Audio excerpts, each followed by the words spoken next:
Mama's in the living room watching Judge Judy. I'm in the kitchen eating leftover sushi, and she yells, "Oh, girl, you gotta hear this one." A man was arrested for running a theme park, and when they said, "Where's your license?" he said, "My dog ate it." Oh, you can't make this shit up.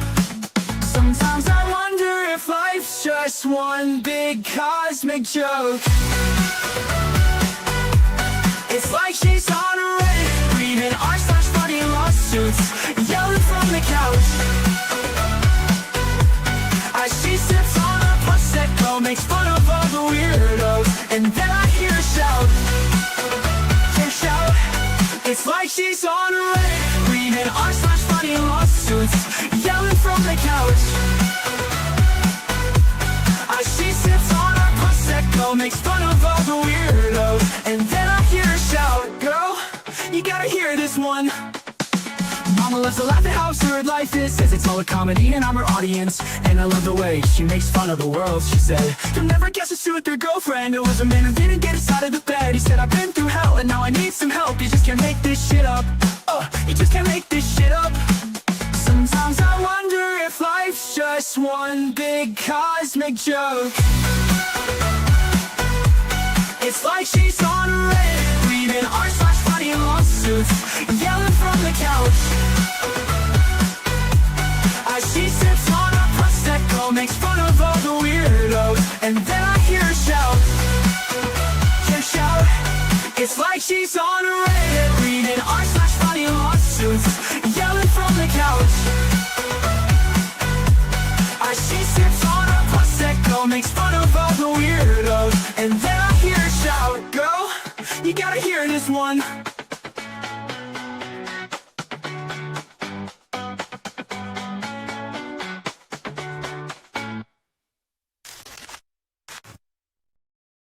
Hey everybody, it's Squid. You are going to get ASMR Squid today. I'm going to try not to raise my voice. God forbid. We see what happens. Holy crap. Baby Squid is down for a nap. I wanted to go down for a nap too. But we got to get through this because we do. So with that being said, we are going to get straight into this as soon as I open up my YouTube Studio. I suddenly forgot how to operate YouTube Studio so I can see the chat, because I like to see the chat because sometimes there's a delay. Sometimes there's like 2 seconds and sometimes it's like 30 seconds. So y'all, I like to talk to you. It is not till, I believe, 6 o'clock Eastern time. However, I do have this stream set up to redirect to Rosalind Duke's channel for deconstructing a conspiracy. She's been working on that timeline really hard of all of this chaos. That's partially where I get my information from, because I don't pay attention. My brain, I am brain damaged, y'all. I am brain damaged. You can make fun of me for it. That's why when people make fun of me for like not remembering something, I'm like, I had brain surgery. Like, y'all can't say anything that's gonna make me, I know that I have brain damage. You know what I mean? I can't compute some shit. So other people are putting in massive amounts of work. So one, I don't have to. And secondly, go over after this stream is over, go show her some love. She has been working way too hard. And everybody's names are back. What the hell? Sorry, Jeff, I noticed yours first. Where's the real star of the show, Baby Squid? She is down for a nap. That's why we are starting early, because I love her. But sometimes I have to pay attention to her until she's content with me working, and then she'll go and do her own thing. And sometimes it's very hard. Oh, there was and I'm not going to call out the person who did it because I have no but there was somebody who made a comment yesterday. I didn't know what to say to it because I'm like, okay. They said yesterday, They were like, I like you, but I can't stand the distraction. But then a few other people decided to comment. I saw it a while later, this morning when I was like, okay, should I go back and comment? And I realized there was like multiple comments. And I was reading through the multiple comments and I'm like, this person doesn't have a problem with Tug's kids coming in, but she has a problem with my kid. And I'm like, is that discriminating against me as a stay-at-home mom? Like, I don't, and please don't go in and hate this person. Like, she has the right to her opinion. Um, no, this is my grandmother's ring. I was feeling kind of sentimental. I have my grandmother's, I inherited my grandmother's jewelry when she passed away. So I got her, I got her ring set and I had it fitted, or I had it sized to fit me. So when I'm feeling sentimental, I just wear hers instead of mine. Um, which Mr. Squid is fine with because Mr. Squid ain't the ring type anyway. And oh, you killer of Walker, slip me in. uh, oh, yeah, they don't bother me, but coming to the stage to help me with this, keeping all this stuff straight, Oh, it's One Trooper. Hi. right. Now it's my freaking turn. So sit down, put your hands on the table, put your pencils down. Now, I was extremely polite to her in that message.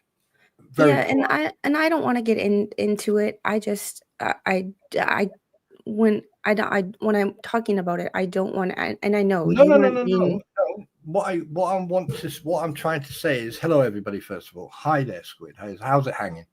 Anyway, right. Low and to the left.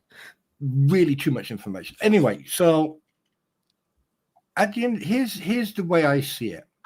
If you come to a stream, like people have complained about me coughing, burping, breathing, farting, speaking, whatever. Okay. If you come to a stream with the utmost respect, if you come to someone's stream, you are a complete stranger.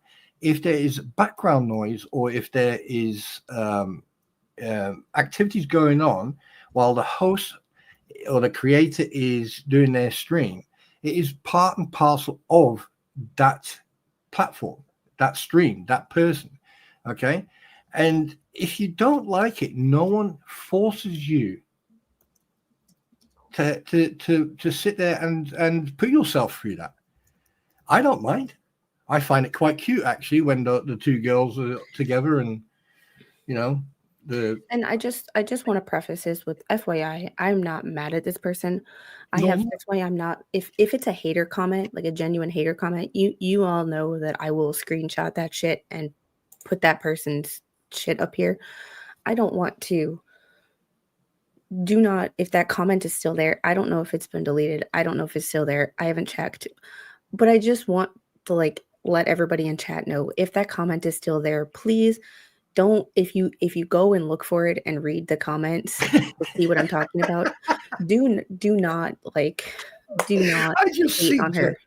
I just seen Jeff Grady's comment. He went, "Oh, sport." Can I just say something very quickly? I have to just again, Jeff Grady, and I don't know what YouTube did to fix their name problem where everybody's names are back to normal, but thank you, YouTube gods and overlords. I love it. Thank you. People's names are back to normal. I know who people are again. But Jeff Grady, I just have to say thank you so much. It's my birthday month for those of you who haven't been here for the last couple of days. I am doing a little bit more of a griftathon this month because I am turning 40 and I am self-pitying. So I do have an Amazon list, and I put a couple things on the Amazon list and I'm like nobody's gonna buy this shit, but just put some random things that I actually want, like I've been looking at. Don't get me wrong, like these are not things that I never thought about buying for myself. These are just things that are like a few months down the road because they ain't in the budget. And Jeff bought them yesterday. So I have a couple of things that will be coming for the channel, courtesy of Jeff. You are the best. You are always a great supporter of this channel, and I cannot express. But now I can do more. I can possibly do streams from outside. I have a second camera to set up that I don't have to be sitting at my to be live streaming with you guys. And that will be once I figure out how to use it. Can I say something? Yeah. And I think you're going to like this. Ladies and gentlemen, welcome to the Squid Pro Cross stream. Meine Damen und Herren, willkommen zur Squid Pro Cross stream. Mesdames et messieurs, bienvenue la stream Squid Pro Cross. Salam alaikum, habibis and habibtis, zadiris, ni hao ma, and whatever they say everywhere else in the world. And Jeff, you, sir, I'm going to say this, Jeff Grady, you, sir, are a scholar and a gent, just so you know. Other than that, how's it hanging? Yes. Blowing. Autobots roll out. So I did run this. We are going to share this document that we were talking about yesterday. I will link the first stream that we did on this document I will put it in the description. However, I did run this through the AI program to see if any of it was written by AI. This one was 2%. It said 2% probable AI, and it was one sentence at the very beginning. And I have it up on my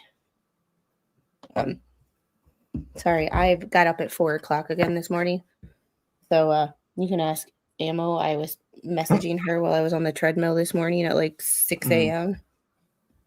This one, oh no, Bonebrake was 2% AI.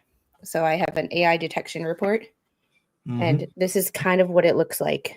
Oh, come on. So it'll tell me right there, 98% human, 2% AI. I know it's hard to see because it's a screen, and but this one, all 31 pages, it said 0% AI. So just think about that. Even with all the copies and pastes from because you have to copy and paste all the case law, because that's the only way you're going to get it right. Because if you try to retype case law, you're going to fuck something up.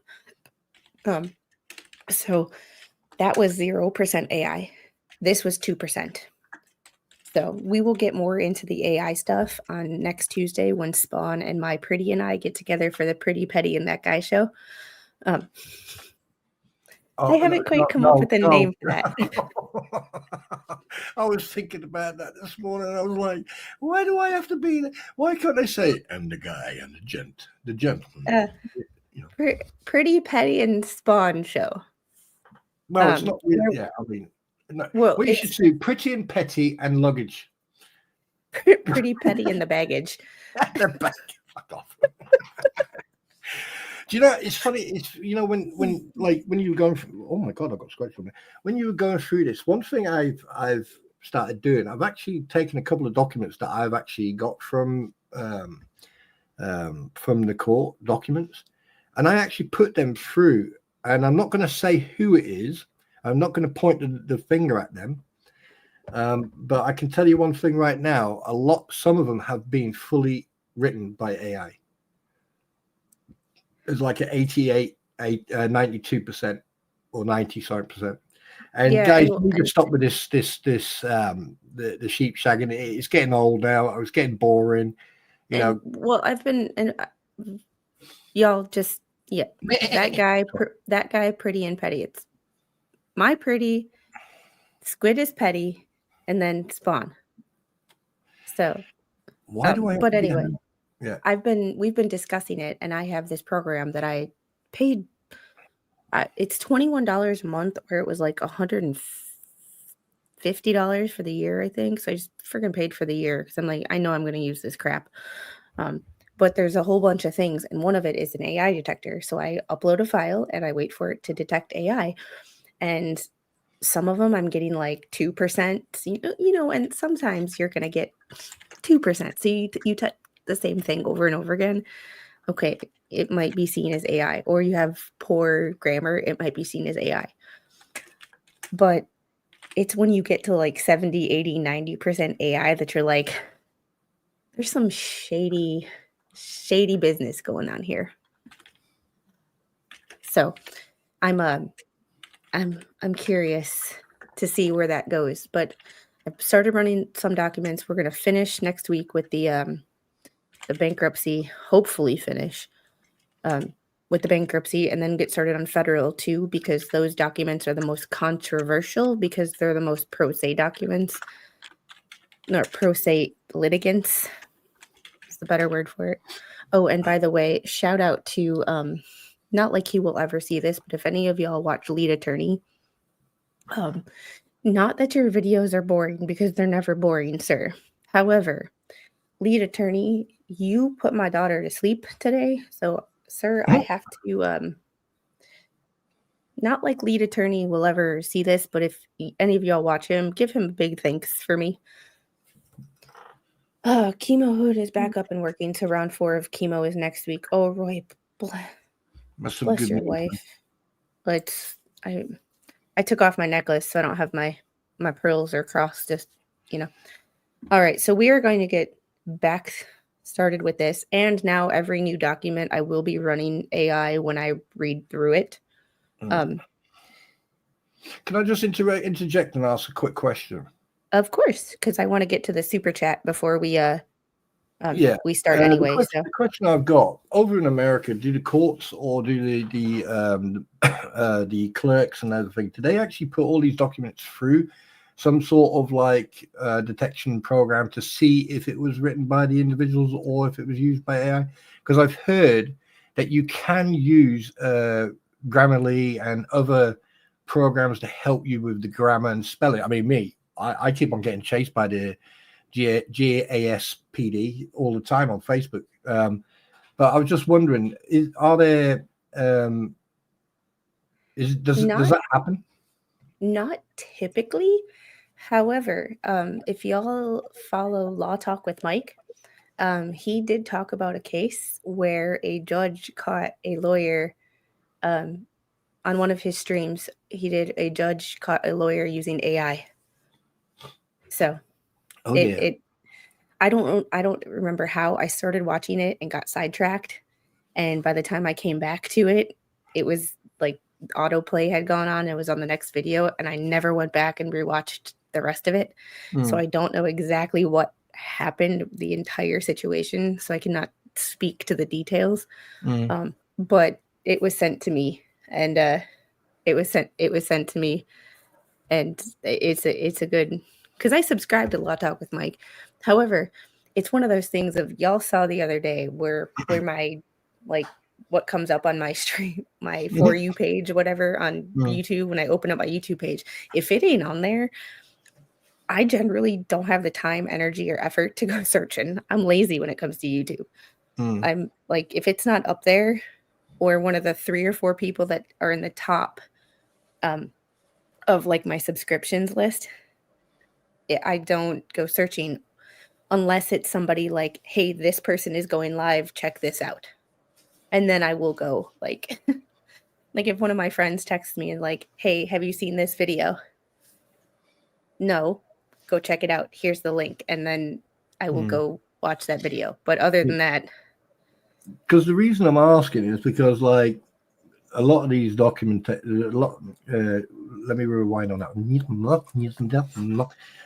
A lot of the documents or the motions that are being put in by the HALEs and Lynette Preston and John Cook, if they are using ChatGPT, that can actually be detrimentally towards them, because obviously if they're using ChatGPT, it will change the wording and the grammar and everything else. So when they go into court and they sit there and they go through it and they don't have that document in front of them, it's going to sound completely different or partial. I mean, there's going to be a lot of information missing and stuff like that, which is their own fault, really. You make your bed, die shite in it.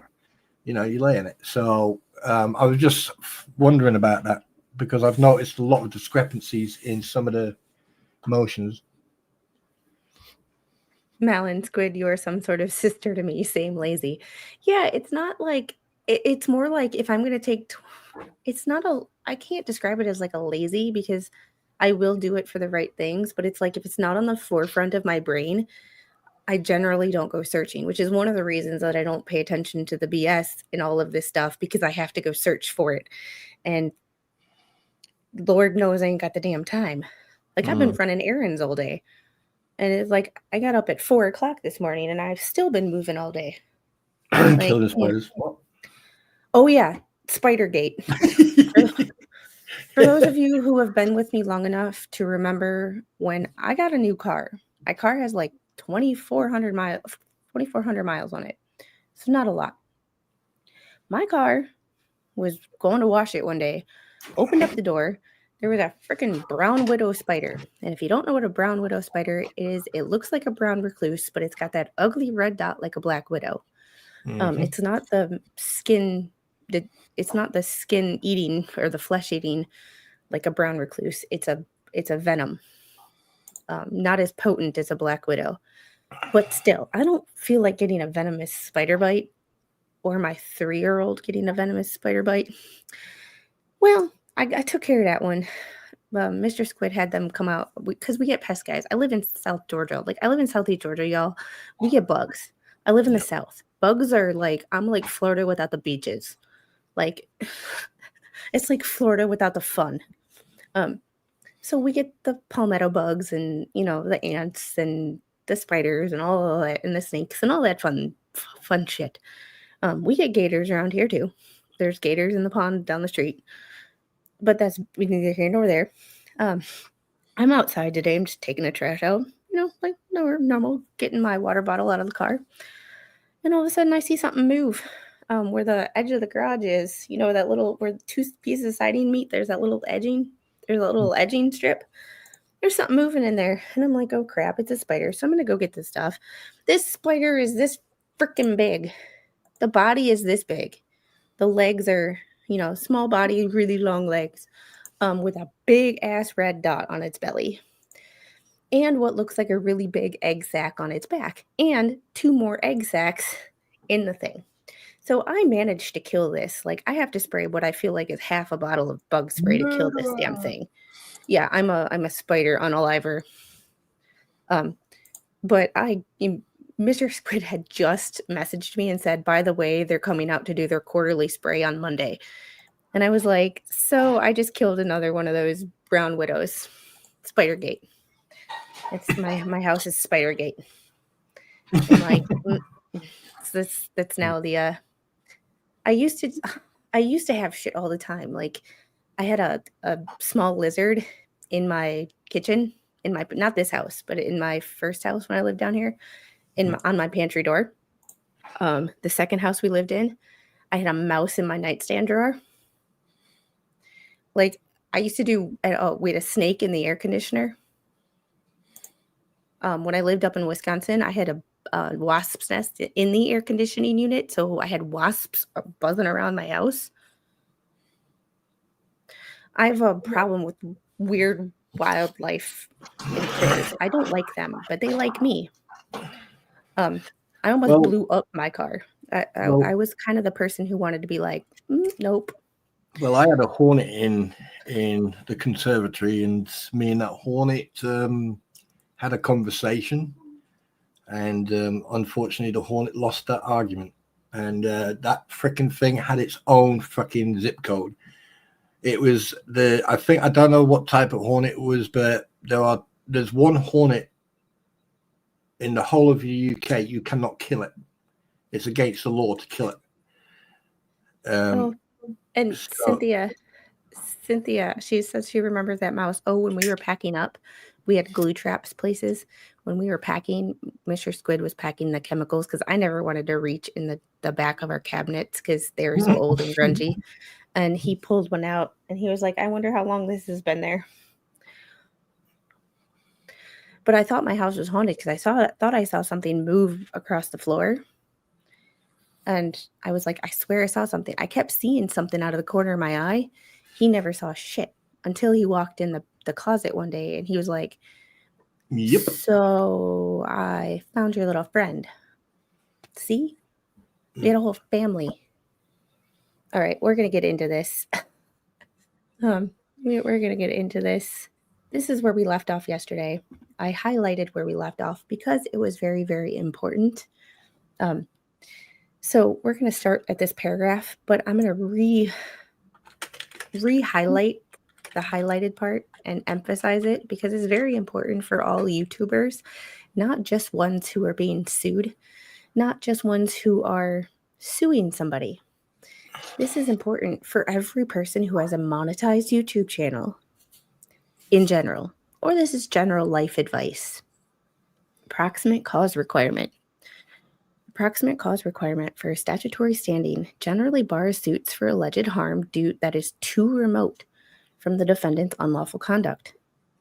To satisfy this requirement, a plaintiff suing under 1125A ordinarily must show economic or reputational injury flowing directly from the deception wrought by the defendant's advertising, and that occurs when the deception of consumers causes them to withhold trade from the plaintiff. It's not hard in YouTube analytics to correlate when someone says something. So say Spawn goes into his live stream, talks absolute crap about me and says she's the worst person on the planet. I don't know why anybody subscribes to her. Y'all shouldn't watch her, blah, blah, blah, blah, blah. And I lose 100 subscribers, and say 50 of those were people who would super chat me on a regular basis. It's not hard to compare the timestamp, time and date when that was said, with my YouTube analytics of when I had people unsubscribe and chat when my revenue dropped.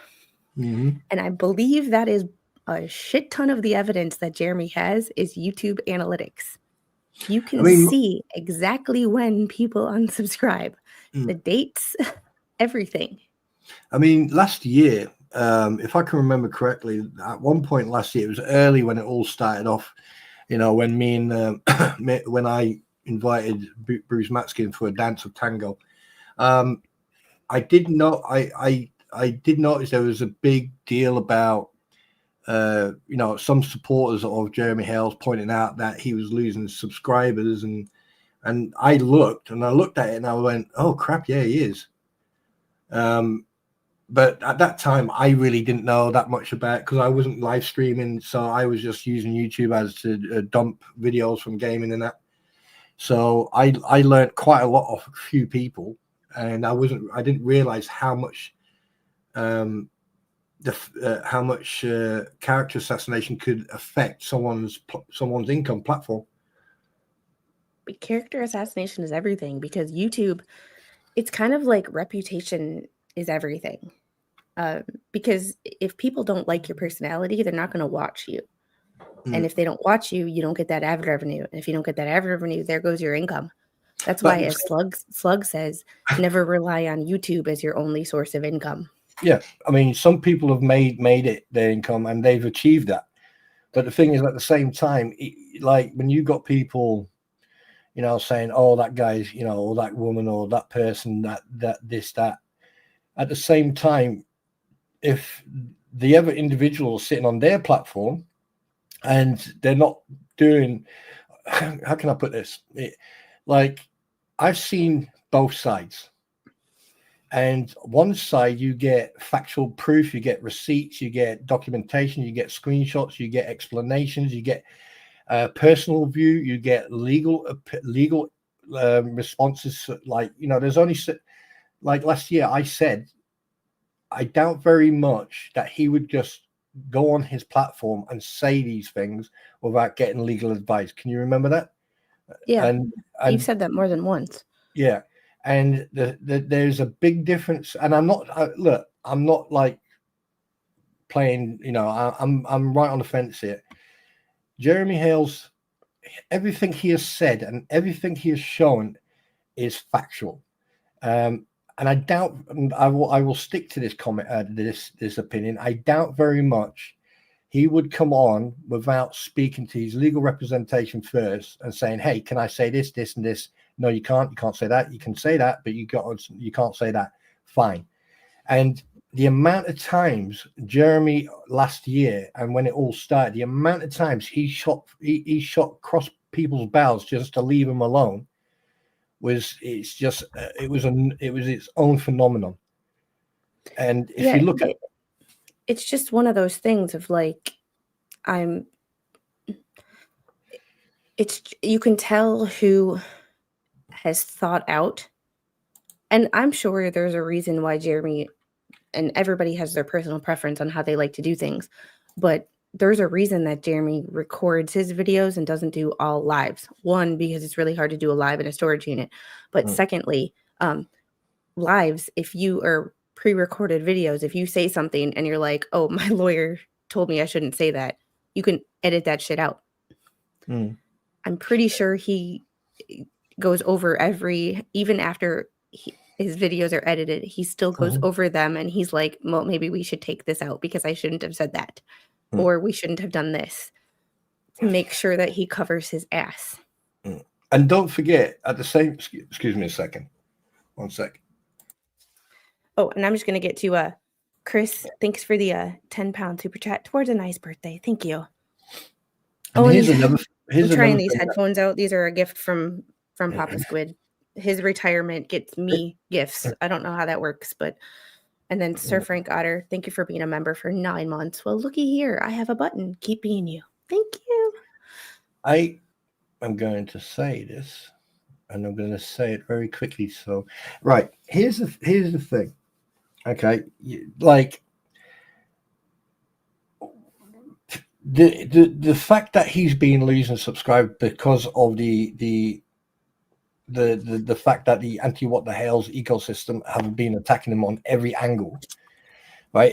It's not just financially, but don't forget also there are people out there who just don't want to be part of they don't want to always like get notifications or there's another video, more legal stuff that you have to take that into consideration. Also, you have to see both sides. Right. I mean, like a lot of us have been attacked in one way or the other.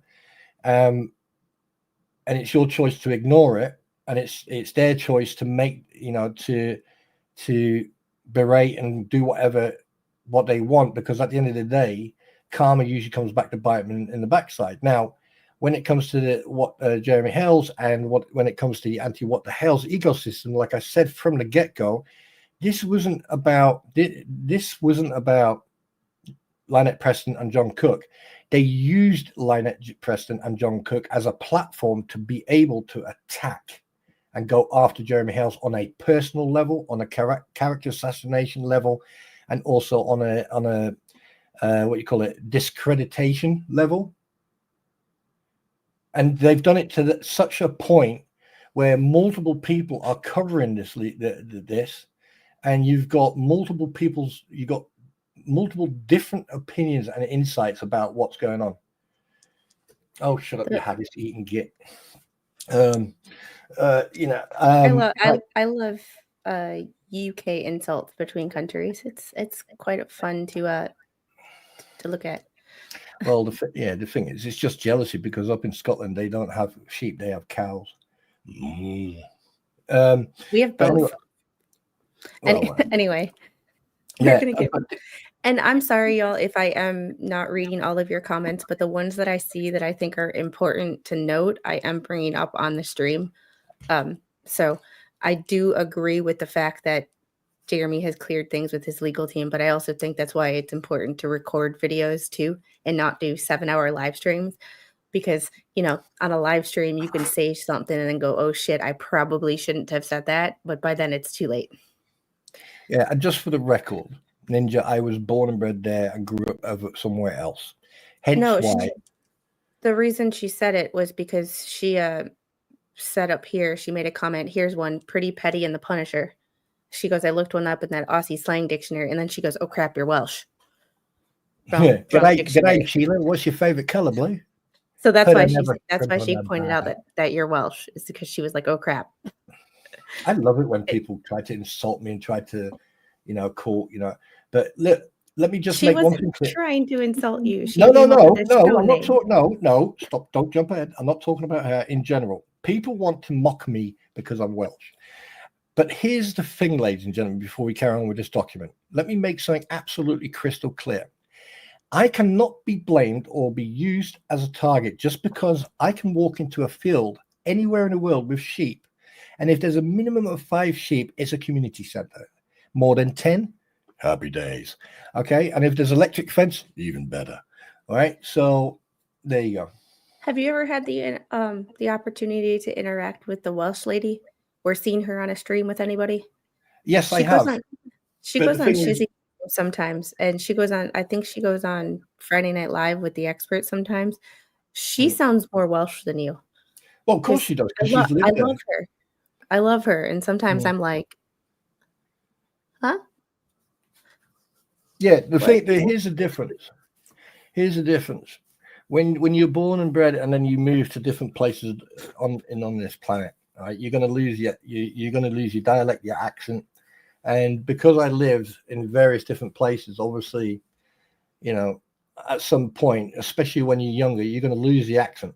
Now, if I go and sit down in town or go in the village and go and sit there every day of the week, after a couple of months, it probably might come back and you hear that twang, but I'm proud to be Welsh. No one's going to take that away from me. And if you try, no, good luck. Bring a gum shield with you. All right, getting back into this, at the pleading stage, general factual allegations of injury resulting from the defendant's conduct may suffice for, on a motion to dismiss, the court presumes that general allegations embrace those specific facts that are necessary to support the claim. And because this is so long, I am not reading the names of the case law. It is here. You can see it. I'm just skipping it. Thus, when applying these principles, combined with over 150 paragraphs of factual allegations in the complaint, including without limitation 1 through 6, 18 to 54, 165, 172, which address Lee's specific acts, plaintiff's complaint states prima facie claim for false advertising under the Lanham Act. It alleges that Lee is an interstate commercial competitor who makes false and misleading statements about plaintiff's business in a commercial context, including on social media platforms where Lee solicits donations and promotes her own business sales. Yes, yesterday we talked about how easy it is to prove interstate commerce. I'm in Georgia. Someone super chats me who doesn't live in Georgia. Interstate commerce. Lesson over. It's that simple. And she's acting like it's like rocket science. And I'm like, I know rocket science and this shit ain't it. Hey, Uncle Buck. So it's Yeah, I do have a good sense of humor. Interstate commerce is not hard to prove. And she was acting like it was, some conspiracy. These Just for allegations. the idiots, what does that mean? Sorry, for the uneducated mortals, what does that? Where's that word again? Where would it? Interstate commerce. Yeah. It's basically commerce between two states. It's when something goes from a local issue to a federal issue, crossing state lines. Okay. Thank you. So basically, I'm in Georgia. Say, Jeffrey, you live up north. You super chat me. That's automatically interstate commerce because I'm in Georgia. He's not. There's your economics and law lesson for the day from your non-lawyer. I didn't barely graduate college, but have no college education in this. My college degree is in occupational therapy. It's or trading between countries in the UK would be. I mean, I understand what it means. It's just I'm just saying that there may be people who because of so much legal jargon, sometimes people may not understand it. When you cross state lines between things, it makes a lot of laws more complicated. So it's like crossing country borders. When you cross state lines, it's like shit gets weird. Yeah, but don't different states have different base laws in regards of business transactions from state to state, which is where it gets weird. So basically, you're looking at a two-tier progress.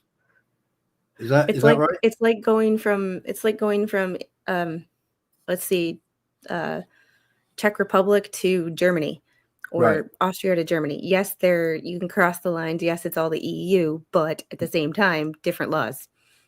Yeah. Yeah. So Okay. yeah.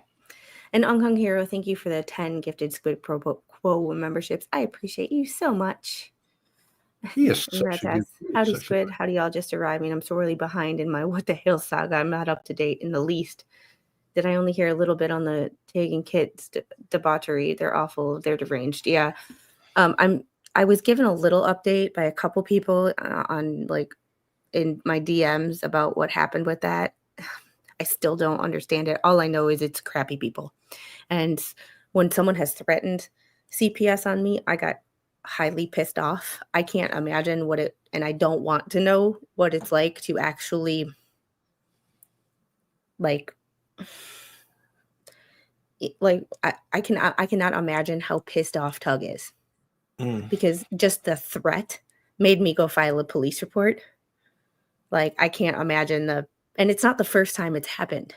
It's the first time in a little while, but it's not the first time it's happened. He's been swatted and CPS and all that. So, all of that shit. I mean, I just can't. Right, I'm going to say this without a filter. If right, and this goes for people who work. Pardon? I do it all the time. Right. Here's a word of advice. The evening when Deuce Matskin and other soccer counts came in here attacking, I came here like a bull in a china shop, tiptoeing around, but I made absolutely sure people knew where Bruce stood. And here's the thing.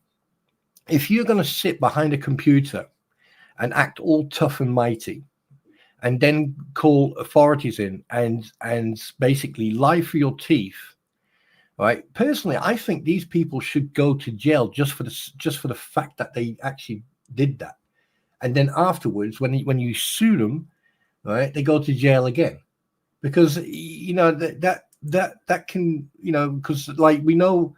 I've seen videos where the police and the CPS or DPS or BBC or whatever they're called, when they turn up and they're freaking invading is an understatement. So, I mean, anyone out there, it's, yeah, I'm not, no, I'm going to shut my mouth now because I'm going to say something that I won't regret. All right. Do you want to read 3? Yes, please. The complaint states a claim for civil conspiracy. Dum, da, dum, dum. The element for civil conspiracy require, brackets 1, an agreement between 2 or more parties, brackets 2, to do an unlawful act or to do a lawful act by unlawful means, bracket 3. Performance of an overt act in pursuit of the conspiracy and, bracket 4, damage to the plaintiff because of the conspiratorial acts. See Philip Morris U.S. Incorporated versus Russell 175, and that Florida 2015. Yeah. And what I did yesterday was I skipped all of that. I just said case law and then went down to where it was a paragraph because everybody knows case law. But at the end of the day, do we really care about what case it is unless you're going to go and search it? Not really, but I have got a good idea how to deal with that when it comes up. It is not required that each co-conspirator commit an act to further the conspiracy. Rather, it is sufficient that each, please move on, thank you. Whoa, conspirators know about schemes and aid in some way. We are the Borg. Resistance is futile. Anyway, Florida courts have consistently held that conspirator need not take part in the planning, inception, or successful conclusion of the conspiracy. The conspirator need only know of the scheme and assist in it in some way. To be held responsible for all acts of the co-conspirators, emphasis added. Blah, blah, blah. And that's where her argument, in my opinion, fails. it largely fails because she kept saying there's no writing. We didn't write it down. We didn't do this. It was just said. It was just he's taking some opinions on a live stream. You just have to know about it and be complicit. You don't have to sit down and write a freaking contract, lady. Yeah. And she's acting like, well, we didn't sign anything. This is kind of what she acted like when she wrote. Well, she didn't write that, but we'll get into that later. But interjection. I have got a speculation. What I think, and before I carry on reading, what I do believe is going on here with those absolute clowns is that because you've had Bruce Matskin, you had Richard Luthman, aka Mr. Magoo, and then you've had Jaws's nemesis, Lips. Okay, you've got 3 lawyers. Did you say Jaws? Jaws is nemesis? Yeah. Okay, just making sure I heard that right. Right. All right. And you've got 2 failed lawyers, and then you've got 1 practicing lawyer that richly makes as much sense as a fart in a spacesuit, but that's beside the point. And I personally think what's going on, this is why she got a little bit shirty with Bruce the other night about this website, whatever they're going on about. All right. And this is why you don't see them around them as much. However, I think I don't see them around each other at all because I don't care. No. And I think that someone who has legal experience or legal background as a lawyer, attorney, or whatever, or paralegal, is basically helping them write this stuff. And the reason I'm saying that is because when you look at Bruce Matskin's motions, they are fucking drawn out, long, and talk gibberish. And she is exactly the same. Exactly the same. Hers are drawn out. It's got case file, everything in there, and it's just drawn out to, whereas like Randy Shockett is like to the point, factual. Here are the points. This is this is that. Bang, done. Anyway, I'm going to carry on reading. Although Fred Bear, was that Fred? Yeah, that's Fred Bear. Conclusory allegations will nonetheless not survive dismissal. The existence of a conspiracy and an individual's participation in it may be inferred from circumstantial evidence. And then we got all that case thing in there. As this court, what the hell, that word, just last reiterated. That's what she said. Just last month, an agreement to engage in a civil conspiracy need not be expressed in words and may be implied and understood to exist from the conduct itself. Blah blah blah blah. Melody brings up a really good point, and that's kind of somebody's voice. And I know I don't have the greatest voice. Some words are Yooper, some words are Southern, and a lot of the words are somewhere in the middle because I've lived a lot of places. But Lisa's voice gives me a migraine. It's just like if I turn around and say, "I'd I go and buy a barbershop, get an haircut." There's certain people's voices who induce vomiting. As plaintiff, and I don't want to be bulimic right now. Right. All right. Footing. As plaintiff's underlying causes of action do not allege fraud, there is no heightened pleading standard and general plausibility standards of Federal Reserve civil control. The agreement element of the conspiracy claim, Otto Candice at 24. Moreover, even under federal civ people, that a defendant knowledge can be alleged generally, even if the cause of actions involve fraud. Finally, on the motion to dismiss, a court takes the factual allegations in the complaint as true, even if they are subject to dispute, contrasts to them to light most favorable in the plaintiff. And that, right? That. And this is, well, you go first because you read. Like you richly, you write a motion and then in the footnotes you put the same shit in there, but just shorter. Well, here's the problem with all of the defendants' filings. Every freaking single one of them. They are all like, we need more information, or he hasn't proven his case. It's an initial, it's an amended complaint for one.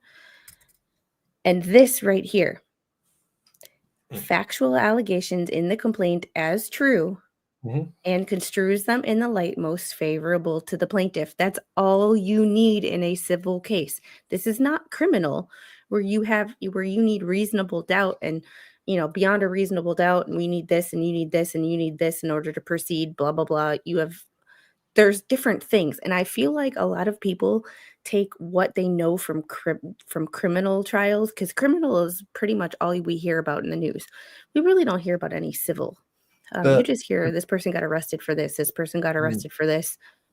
You But the don't. thing is, that it is border. It is going. Like at first, it was civil, then obviously, But the thing is, with the actions from certain individuals on both sides of the coin, and definitely on the anti-what the hell's ecosystem, you are looking at borderline criminal as well.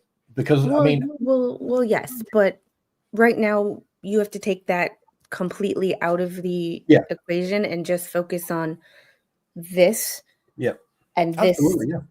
case and this pleading. You prove your case at trial, not in pretrial motions. And that's what they've been trying to do. Pretrial motions. Yeah, Yes, pretrial motions, all you need is enough evidence and enough facts to the judge to go, yeah, there's something here. We need to see more. yeah, and that's what they've been doing from day one. They've been trying to do this in like Roy's hit the nail on the head. And Tammy too. All the defendants want JH to show his cards and not in court. And it's failing. And the more they're doing it, the more they're showing the cards. And the more they're doing it, the more they're pissing off the judge, and he's already on his last, I'm surprised he doesn't go home and drink every day. If he has children, so he has to go home and be like a dad every day. But I'm pretty sure if he was a single man or he was just married and his kids were already moved out of the house, if he was a little bit older, he would be like, I need a drink, like this shit. Like, I mean, I can't do this shit anymore. One thing that I find quite funny, you need to scroll back up to the top of the page, by the way. Oh, yes. What I actually do find extremely funny is that I think the reason they're not mentioning sanctions with Bruce Matskin is they're trying to avoid that topic. But what I don't think they realize is that he's not going to be the only one who's going to get pounded with sanctions. Because I think I've got this really, really strange gut feeling that the bankruptcy filing is going to come back to bite some people in the arse, pardon the French, because it was very short and sweet from the reaction of the judge. It was very short and sweet.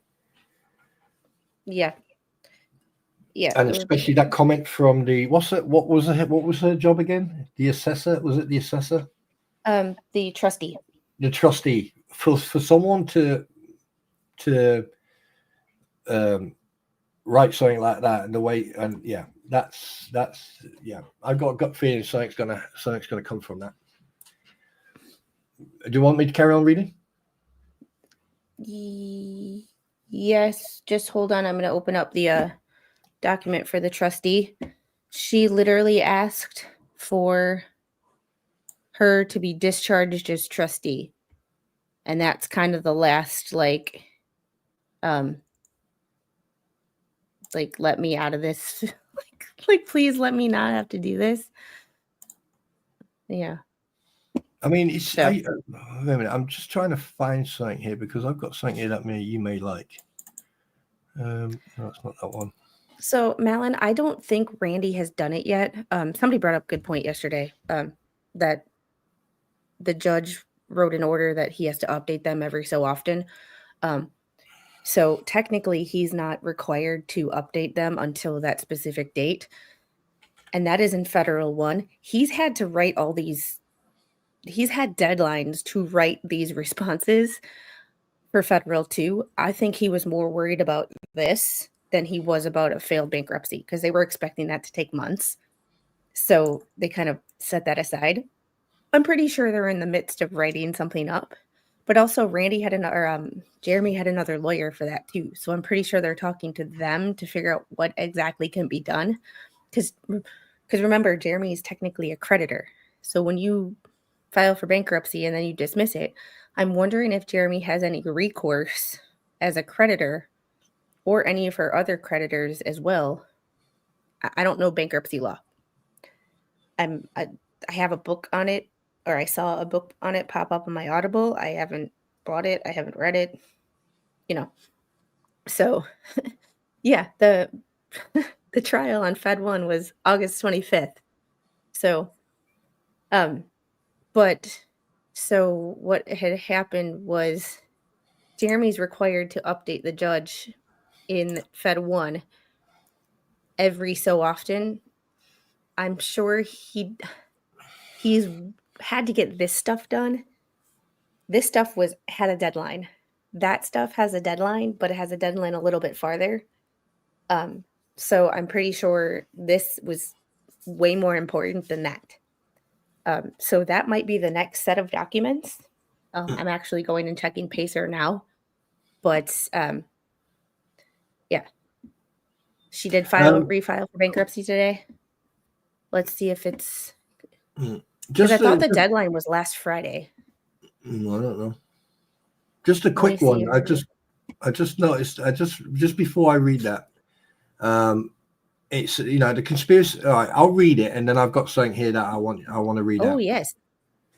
Conspiracy by defendants to violate RICO. Nothing that a bare assertion of conspiracy will not suffice to prove a RICO conspiracy. The court stated that plaintiffs need not offer direct evidence of a RICO agreement, and the existence of conspiracy may be inferred from the conduct of participants. Right. Let me stop right there. Okay. What about the email sent on the January the 7th, 2025 to Miss Wolf? Okay.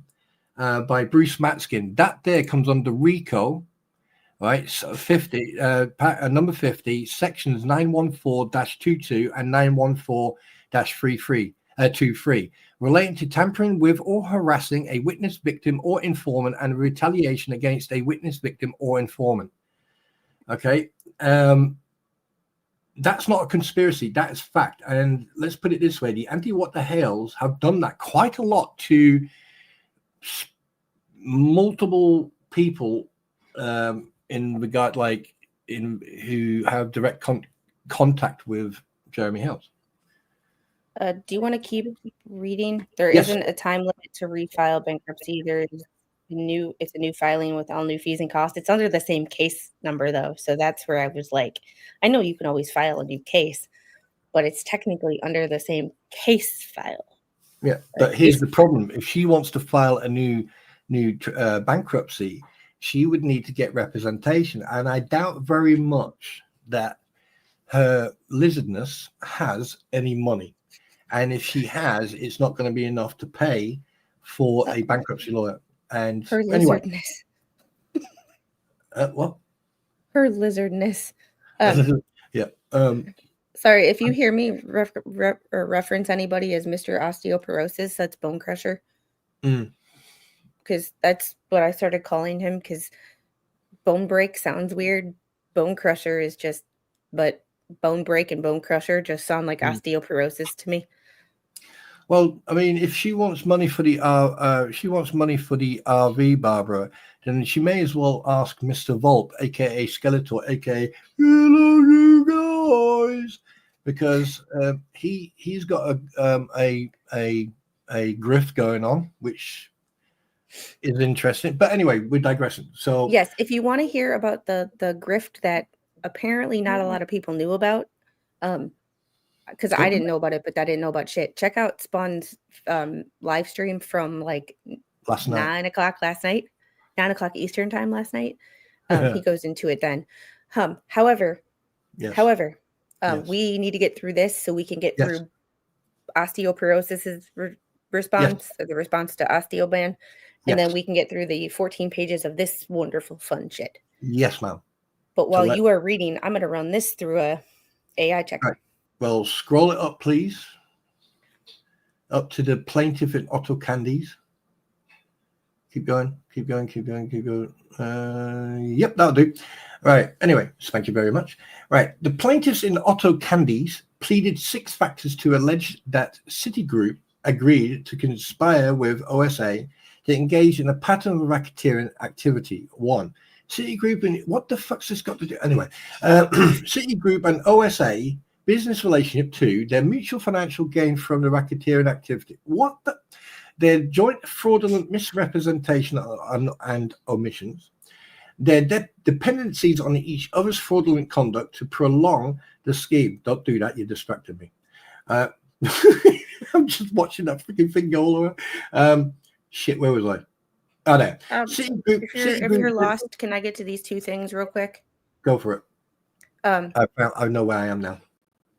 Denise, thank you for the Canadian 20. Hi, Squid Proco. Thank you for the content. Here's a little something to support you. Love and hugs your way. Thank you so much. I do appreciate it. Lovely picture. And yeah, that is. You're like, that is an absolute gorgeous. Fantastic picture. Gorgeous. Wow. Gorgeous. Don't look a day over fabulous. And then William Terry sent me a PayPal. I'm not sure what and it says thanks YouTube, thanks contribution, and I'm not sure it was pounds. I'm not sure how many pounds it was, but it came out to like just over $10. So I'm not sure how many pounds it was to begin with, but it was probably £5-6. Yeah, YouTube doesn't, or PayPal doesn't tell me. They tell me Yeah. But it's very much appreciated. Every ounce that goes in, or that is gifted into this channel, goes straight to supporting this channel with documents and or upgrading equipment and or putting food on the table. Because this is, y'all, not to play a sob story, but like my only other income is my VA disability money. And I work one day. I wish I had that. Hi, it's me. It's AI. Well, it's gorgeous. Yeah. You do AI very well. Yeah. But I believe that I believe that if you said it was you. So. Oh, wait. Okay, I'm going to carry on reading because I'm anyway. Citigroup's then CEO's admission that certain employees were criminally involved in a scheme, and a Mexican regulator's conclusion that Citigroup employees or agents knowingly engaged in a fraudulent scheme with OSA, reversing the district court order of dismissal. The court stated that the plaintiffs pleaded ample circumstantial evidence to support the allegations. Citigroup plausible agreed to conspiracy. Hold it right there. Okay, so in October, you collected the entire money for the fence, not over Christmas or in the New Year. It was in October, from your own words, by the way, and I've got that video somewhere. All right. Second of all right, you continued to grift for HTC, which was the Christmas party thing. You also continued to grift for the fence and everything else until mid this year. And the fact that you, for months after Christmas, you still had on your kicker the HG Christmas celebration, and the fact that like this memorial for who I can't even remember who it was, the continuous grift. And then let's not forget all the GoFundMe's and everything else for lawyers and all this, and then Deuce Matskin, trying to get money so he can go to Pensacola, to get his ass kicked by the judge, and then got the money but didn't turn up to Pensacola to get sanction hearing. So they're racketeering, taking money off people under false pretenses, allegedly. It's I think you're shooting yourself in the foot there. Maybe. Possibly. Maybe. All right, I have to do some more work with this because right. So that's run like I wanted it to. Is there a footnote on that one as well? Yeah. Oh, that was the second part of that. That's the one we read out. Do you want me to carry on? Or? Yep. Okay.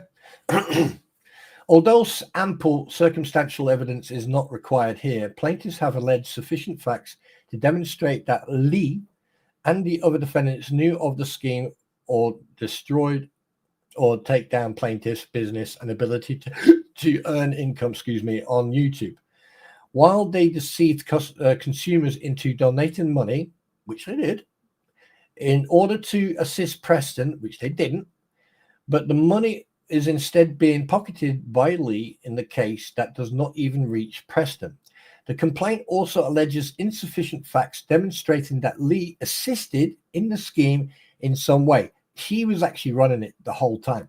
Specifically, the alleged regarding Lee, along with necessary context, are summarized and cited in paragraphs 1 through 6, paragraphs 18 through 54, and paragraphs, that's my mouse, sorry, 165 through 172 of the complaint. Lee asserts that the civil conspiracy claims fails because it is not based on the actionable underlying tort. This agreement is incorrect. As shown supra, the complaint alleges underlying torts, including violations of FUPTA, false advertising under the Lanham Act, God, I fucking hate that word, tortious interference with business. I'm having to run this differently. It's not running that Okay. There we go. Yeah, stop there. Business relationships. These claims are adequately pled, and the civil conspiracy claim is therefore viable. The complaint alleges that Lee was chosen by Preston to be Preston's podcast or PR. Fact. Persons as part of the anti-what the hell's media ecosystem for malicious conspiracy to harm health. Fact. 100% fact. The complaint further alleges that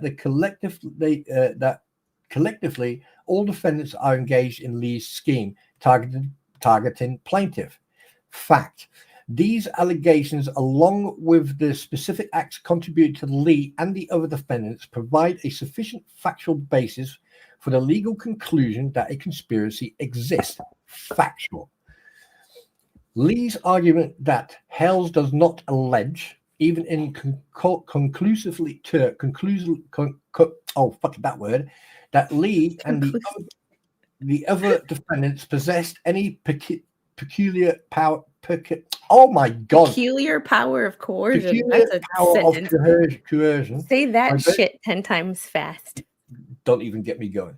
By virtue of their combination, misunderstands the element of civil conspiracy under Florida law. Under Florida law, the elements of civil conspiracy do not require a showing of power of coercion, when, as here, the conspiracy, claim, I can see you laughing, I'm not looking at you, claim is based on an underlying tort or wrong. Stop it. In such cases, it's not that. It's your responses to your own. Like, reading out loud, y'all, is hard. It was my greatest fear in high school. I love it.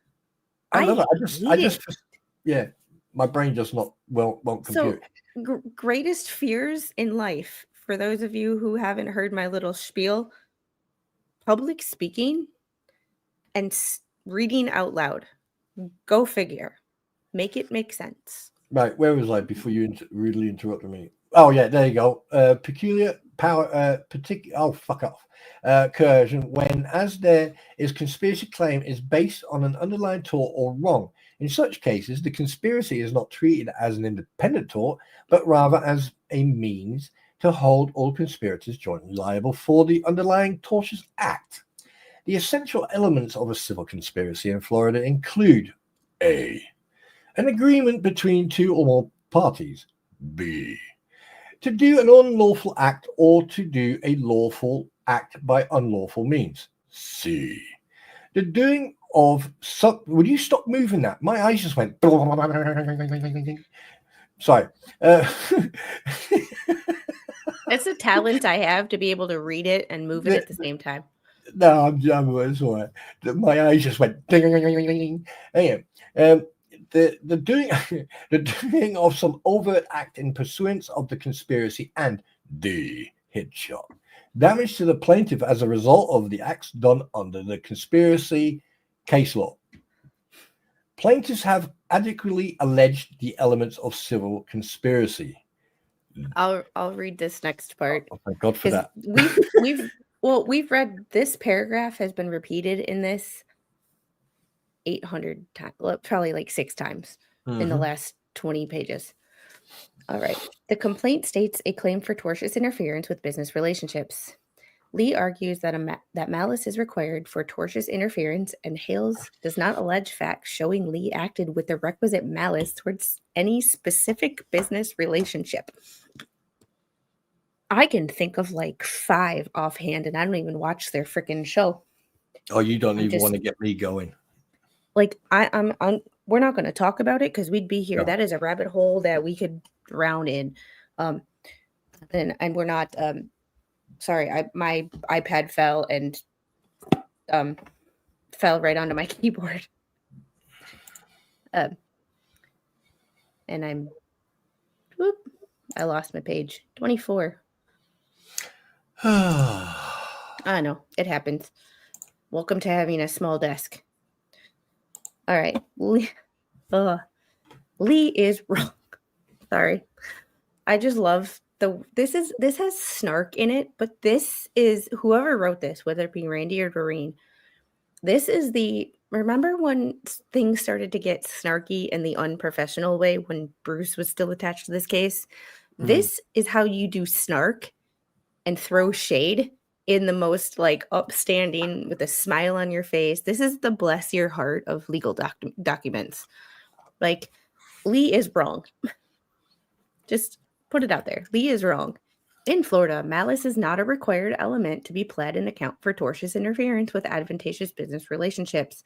The essential elements of this tort are 1, existence of a business relationship under which plaintiff has legal rights, which YouTube, terms of service, contract. Like, Squid's iPad fell. Squid's iPad did not fall.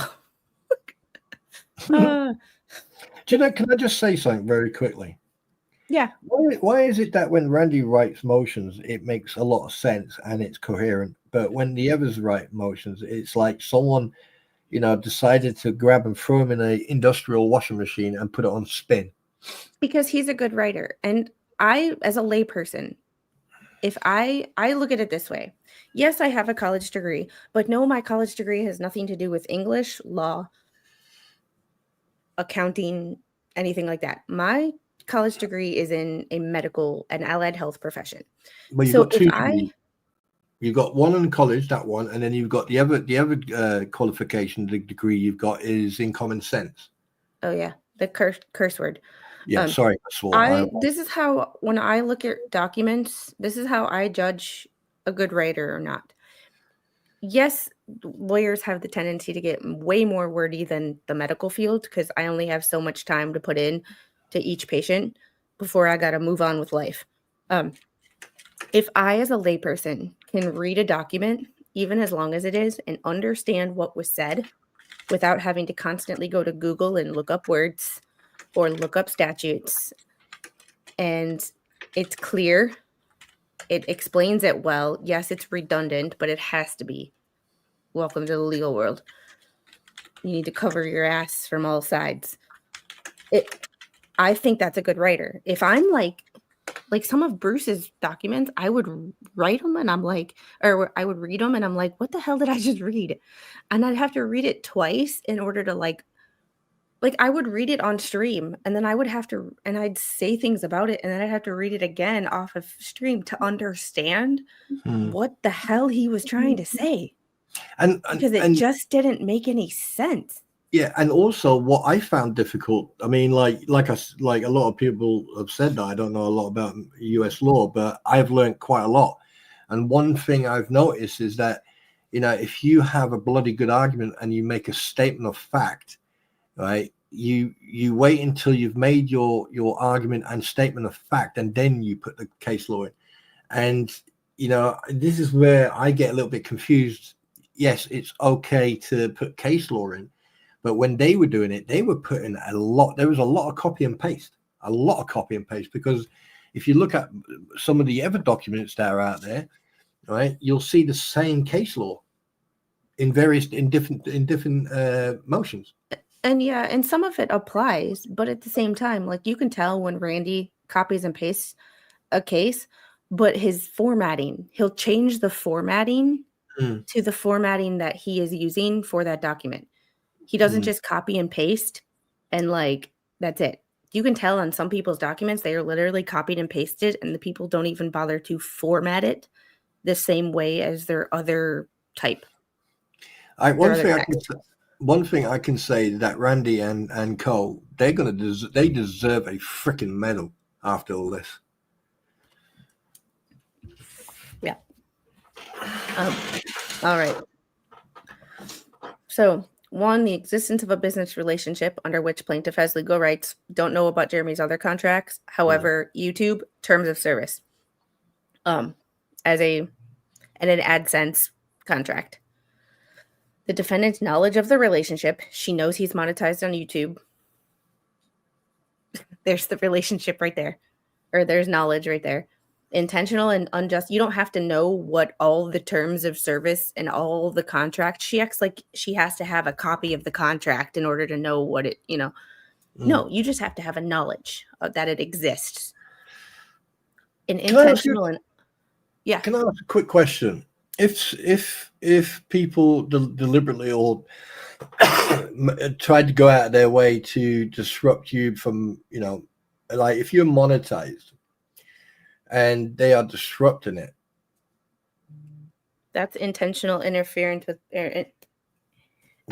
or whatever he's suing for. Intentional and the But they have the burden. But the other person has the burden of proof to prove that they are interfering in your business. Well, because it is. I mean, a YouTuber can, if you monetize it, then it is classified as your.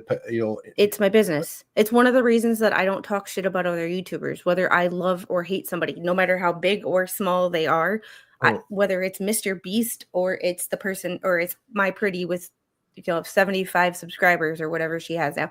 You don't talk about anybody on YouTube, especially somebody who is monetized, because of the simple fact. And the only reason I'm talking about Fleasa is I'm talking about her in relation to these documents, because y'all put your shit out there.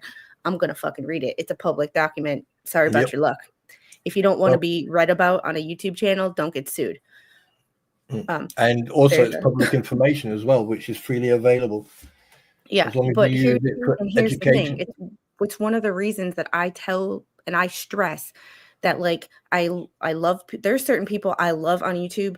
I watch them all the time. Some of them, a lot of them you don't. There are some people who I despise on YouTube. Some of them you might know, some of them you probably have no idea. I will not make my personal feelings about channels known, and I will not tell anybody who they should. Well, I will tell people who my friends are and who you should go subscribe to, like Spawn and My Pretty and Musey and all them. But I will never tell people to go unsubscribe from anybody. That is a personal decision with them, because if I tell someone to go unsubscribe, say I tell someone to go unsubscribe from Spawn and he's monetized and he loses money because I said that, he can legally sue me, because that is interference with his business relationships, because those are consumers. That's why you don't talk shit about people on YouTube. And if you do, there's a good chance that if someone has the means, the opportunity, and the pettiness, they're going to sue your ass. And I don't want to get sued.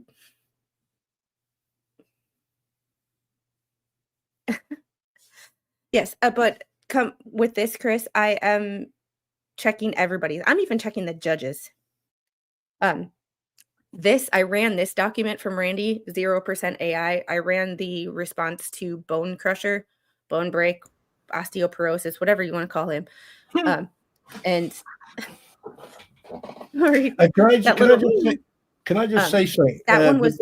Can I finish this first? Yeah, just sorry. because Sorry. that one had 2% AI, but it was only one. It was only one sentence at the very beginning, and I'll point out the sentence when we read it. But it was. I think it was because it looked like when I was reading it, at least on the copy and pasted, because I have to. It pastes all the text into this.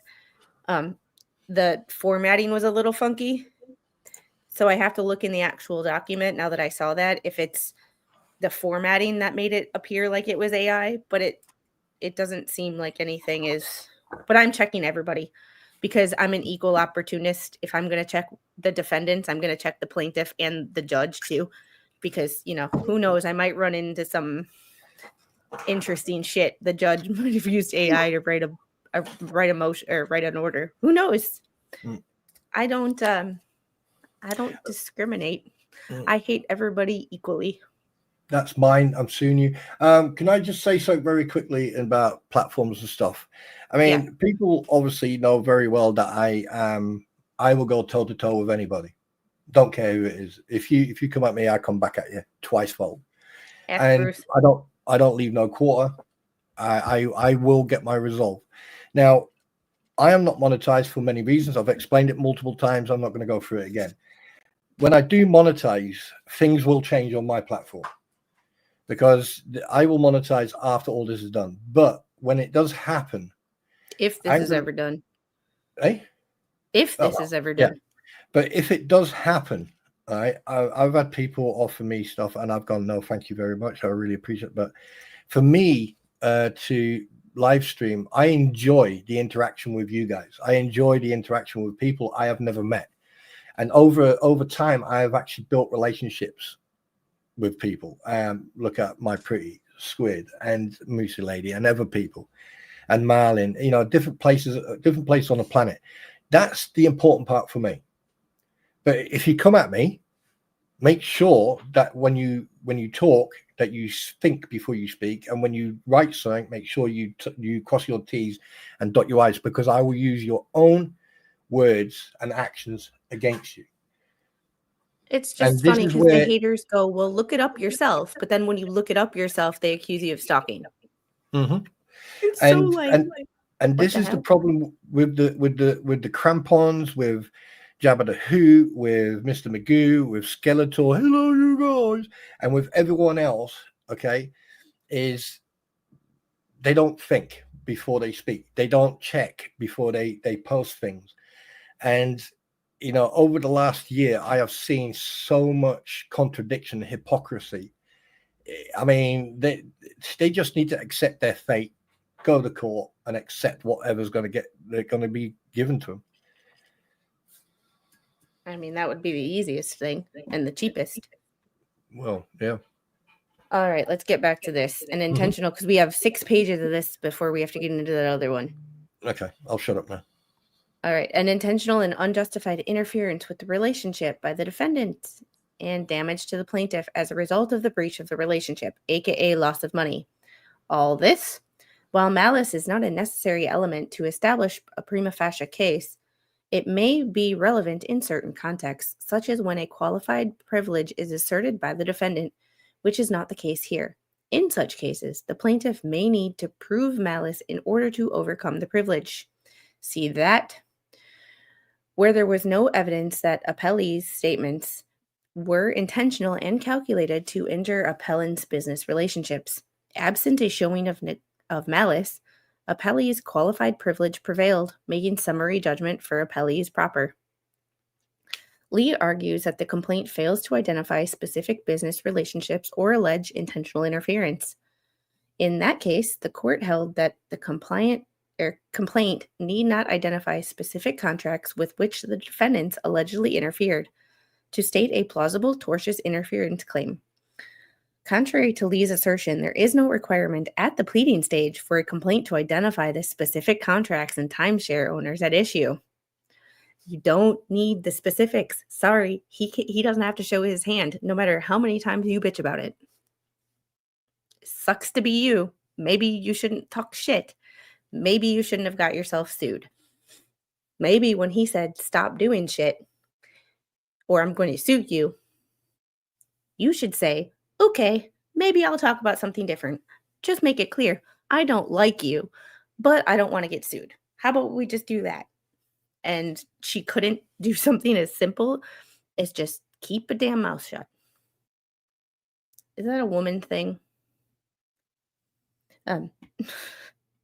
So this case, agreeing that while claimant will ultimately have to prove interference with specifically named entities, generally at trial, At the pleading stage, their allegations concerning interference with ultimately identifiable customers are sufficient. And collecting cases to similar effect. All of this, plaintiffs have adequately alleged facts that plausibly give rise to the existence of an enforceable agreement, and that is all that is required. Florida law requires only that an identifiable contractual relationship be alleged. The complaint does that and demonstrates that Lee's argument ignores the detailed allegations in the complaint, which identify plaintiffs' business relationships with customers, vendors, and platforms such as YouTube and whatnot. YouTube. You know what I mean? Like I'm not good with all these contracts and stuff, but I have read YouTube terms of service because that's my contract. And yes, if y'all could hit the like button, that would really be appreciated. There's over 200 of y'all in here. There's 147 likes. Could we just get that number just up just a teeny tiny bit? All right. Between the more relaxed pleading standards for this case, combined with and he said this 100 times, but I like it, 150 paragraphs of factual allegations in this complaint, including without limitation all these paragraphs which apply to her. Complaint further alleges that Lee intentionally interfered with these relationships by making false statements and engaging in a coordinated campaign to harm business or plaintiff's business. These allegations are sufficient to state a claim for tortious interference. I'm learning how to skip the stuff that I'm not cherry picking, but that's the same sentence that's been repeated. Skip it. So I'm learning how to get through these documents just a tiny bit faster, which is actually it's a skill that I'm not good at, but I'm trying. Lee claims that Section 230 of the Communications Decency Act, Section 230, here we go, preempts claims based on content posted by users on the interactive computer services. Lee's claim is false. Come on. Lee's claim is false. I'm sorry, y'all. I have a grammar issue. I am that grammar police. And if y'all are going to write a 31-page motion, 99.9% is amazingly written. Something as simple as an apostrophe S would be great. Lee's claim is false and misstates the law. This is because tortious interference claims are preempted under 47 U.S. Code 230 only when the defendant is merely a service provider of an interactive computer service and not an information content provider such as Lee. Yes, YouTube is the service provider. Lee is the content provider. That's where that was a problem or a debatable thing in Depp versus Heard with Twitter. She had quote tweeted, and if she had just reposted it, and the article that alleged all these things, it wouldn't have been a thing, but she quote tweeted it, which made her a publisher of content and not just a poster of content. The slight but interesting distinction legally there. So be careful what y'all are quote tweeting, because it might come back to bite you in the ass. Just saying. I just can't. I'm trying to figure out at what point that individual came round with a drill and just removed brain. I'm just going to sit and shut up.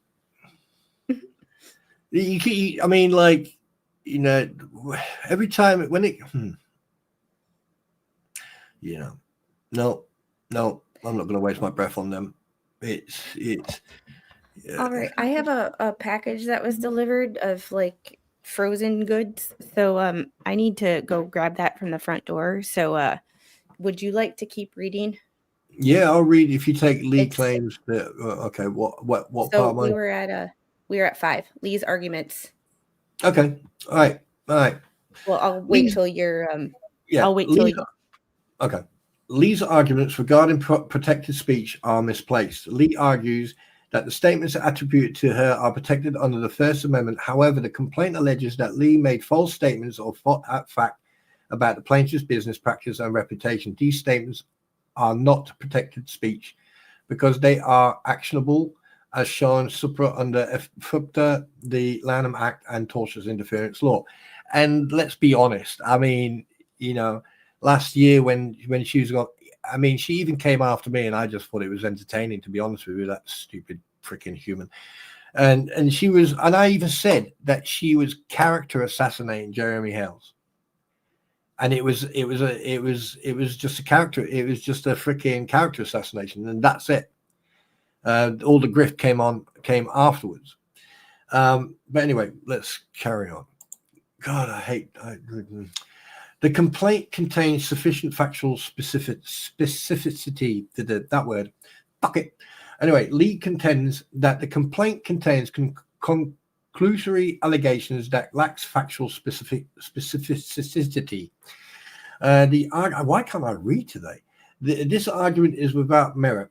As discussed, the complaint provides detailed allegations, including specific statements made by Lee, the context in which they were made, and the harm caused to plaintiff between the more relaxed pleading standards of this case, combined with over 150 paragraphs of factual allegations in the complaint, including without limitation paragraphs 1 to 6, 18 through to 54, the paragraphs 165 through to 172, which addresses Lee's specific acts. Plaintiff alleged allegations satisfy the pleading standard under the federal law of civil procedure 8A. Lee's motions improperly attempts to introduce materials outside the pleadings. Now, I mean, me personally, everything that I've witnessed from her lying about the fence and the fact that, like, lastminute.com, she decided to invite the family and children of the individual who unfortunately passed away with the ATV accident, regarding the memorial. The fact that she then dropped that last minute, I mean, I doubt very much that even Lynette knew about that. And if she did, and the fact that, like, I thought the money that they were collecting for that celebration of Christmas was for the little one. And then obviously it goes from 1 to, I think it was 6 altogether. And to be perfectly honest with you, like, I've richly got photographic evidence that they not just bought presents for the adults as well, but they also spent money on fireworks, which is, a joke. They also bought alcohol, because there is absolutely no way on this planet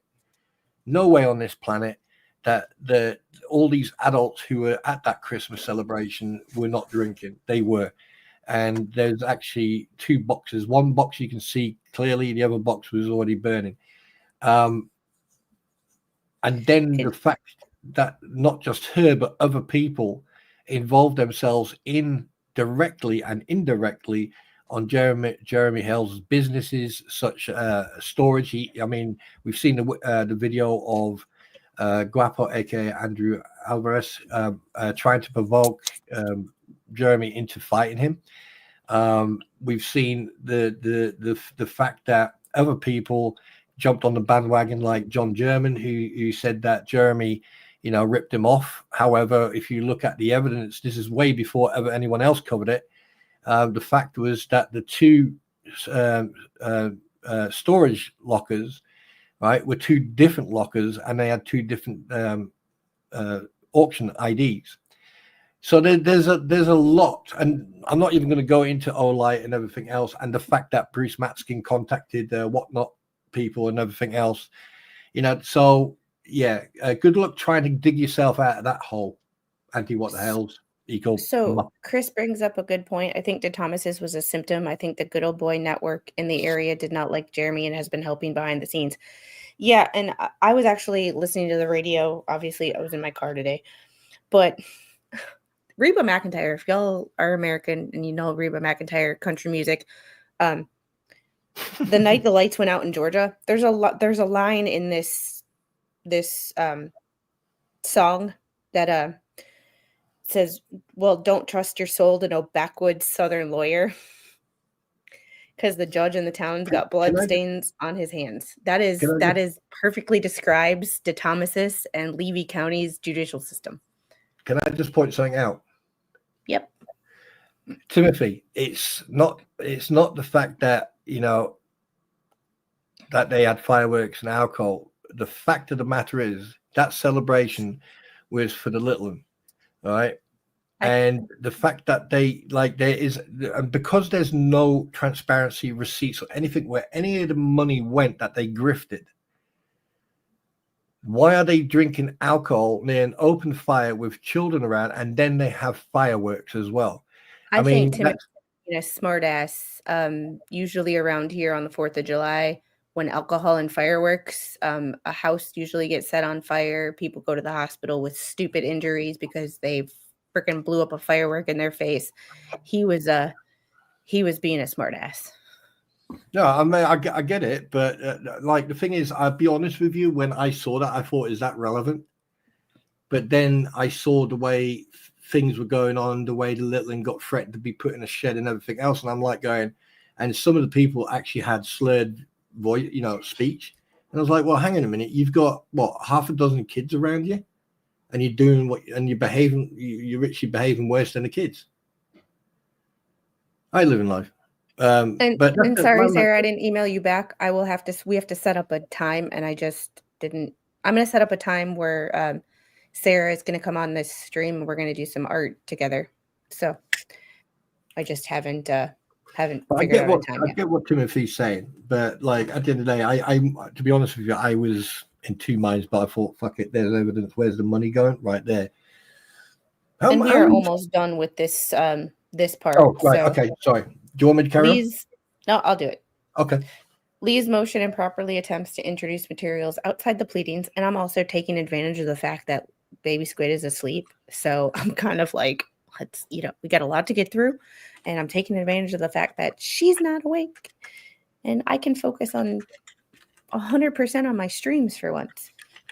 You know, because I love her, but sometimes you want to get shit done and you can't. Lee's motion improperly attempts to introduce materials outside of the pleadings, including what appears to be deposition testimony. When considering a motion to dismiss for failure to state a claim, the court generally cannot consider anything beyond the pleadings. As noted in plaintiff's response to defendant Matskin's motion to dismiss, document 85, such motions filed as a responsive pleading at the early stages of this proceeding are inappropriate. Lee's statement to the court that Lee was never served with the amended complaint. Oh, here we go. Christ, you scared the shit out of me. I'm sorry. Hi, Mrs. Spawn. She scared you? Oh, that's payback for yesterday. Lee's statement to the court that Lee was payback. That was payback for you from yesterday. Yes, but what did you do yesterday that I don't know anything about?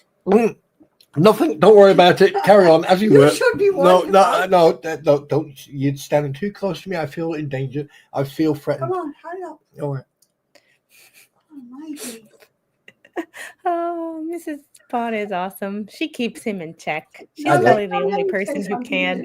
I love you. Yeah, I love you too. Okay. Send help. She's probably the only person on the planet that can keep his butt in check. Gail, as she goes to get the cast iron skillet. I tell you, oh yeah, you know what our relationship's like. Everyone knows. Yep. All right. Here we go with this fun stuff. So this should be an interesting. I'm glad he saved the best for last.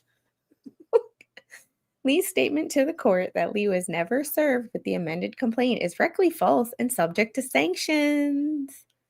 Lee said that she was served with the original complaint that was filed on 2/23/25, and that plaintiff was never served defendant Lee with the amended complaint.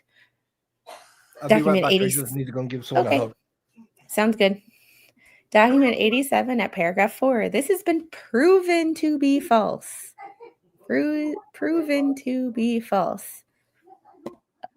That's his wife. Hot mic. An attorney's reckless misstatements of law and fact, when coupled with an improper purpose, such as an attempt to influence or manipulate proceedings in one case to gain a tactical advantage in another, are sanctionable under the court's inherent power. If a party makes a materially false statement with bad faith, and nothing Lisa does is ever in good faith, so, like, I don't think she would, yeah. Or for an improper purpose, sanctions may be imposed by the court under its inherent authority. Inasmuch as Lee has made materially reckless false statements, as shown in Document 90, this court should exercise its inherent authority to impose sanctions, including, without limitation, significant attorney's fees incurred as a result of Lee's acts. Hello, Skillet 3 incoming. Terry, she's probably the one person who can keep him in check. It's funny. Like, I'll tell you what, you hear that, darling? No, I didn't. Apparently, you're the only one who can keep me in check. Yeah, and it's a job and a half. You cheeky little cow. Love you. I had the truth, I don't Oh, shit. Do you know what? No, chat. Everybody here lurking or otherwise, because I know not everybody can chat all the time.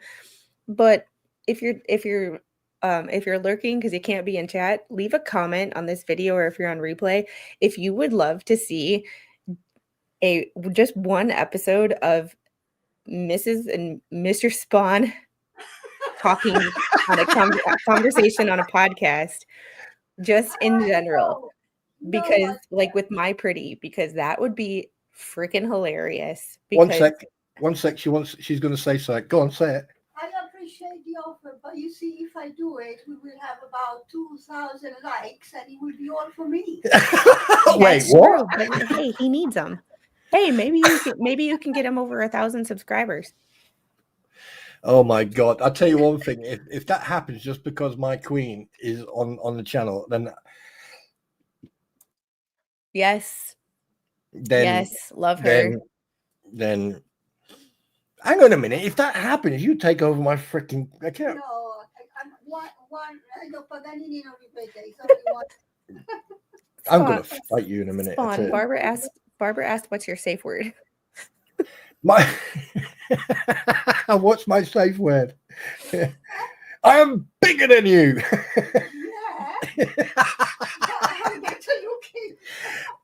Wait, what did you just fucking say? What did you just say? Is she really your sister? Did you just say you're better looking? Yeah. 3 times I said it with your fault. Oh, I saw. SP99 says not the honeymooners, but the old mooners. Just as long as they're not actually mooning anybody, we're good. Hey, Dan. Carry on with the bloody document, for crying out loud, before I actually have to go and bury my head somewhere because I'm so fucking embarrassed. I've got them in chat fucking typing it out and fucking they love you for some reason. They hate me, but they love you. I love the truth, you know. It's reciprocal. Oh, We love the interaction between the two of you. And anybody who hates you doesn't know you. Okay, conclusion. For the foregoing reasons, plaintiff respectfully requests the court deny Lee's amended motion to dismiss in its entirety. I feel harassed and stalked. Should the court grant Lee's motion, it should do so without prejudice to afford plaintiffs an opportunity to amend and address any perceived defect. Respectfully submitted, in your favorite Shuckit. And I still spell his name wrong every time I try to type it. Duck and cover is your only hope. Yeah, I just saw that. He said one of the chaps in the stream where he went, "Yeah, duck and cover is your only hope." Yeah, look, we love each other. Okay? I worship the ground she walks on. Like I said, she's the one person that can keep your butt in check. Yeah, hang on a minute. Just you carry on doing that. Put your earphones in. When I'm on my own, I'm the fucking boss in this house. You keep thinking that. She wears the pants and you wear a kilt.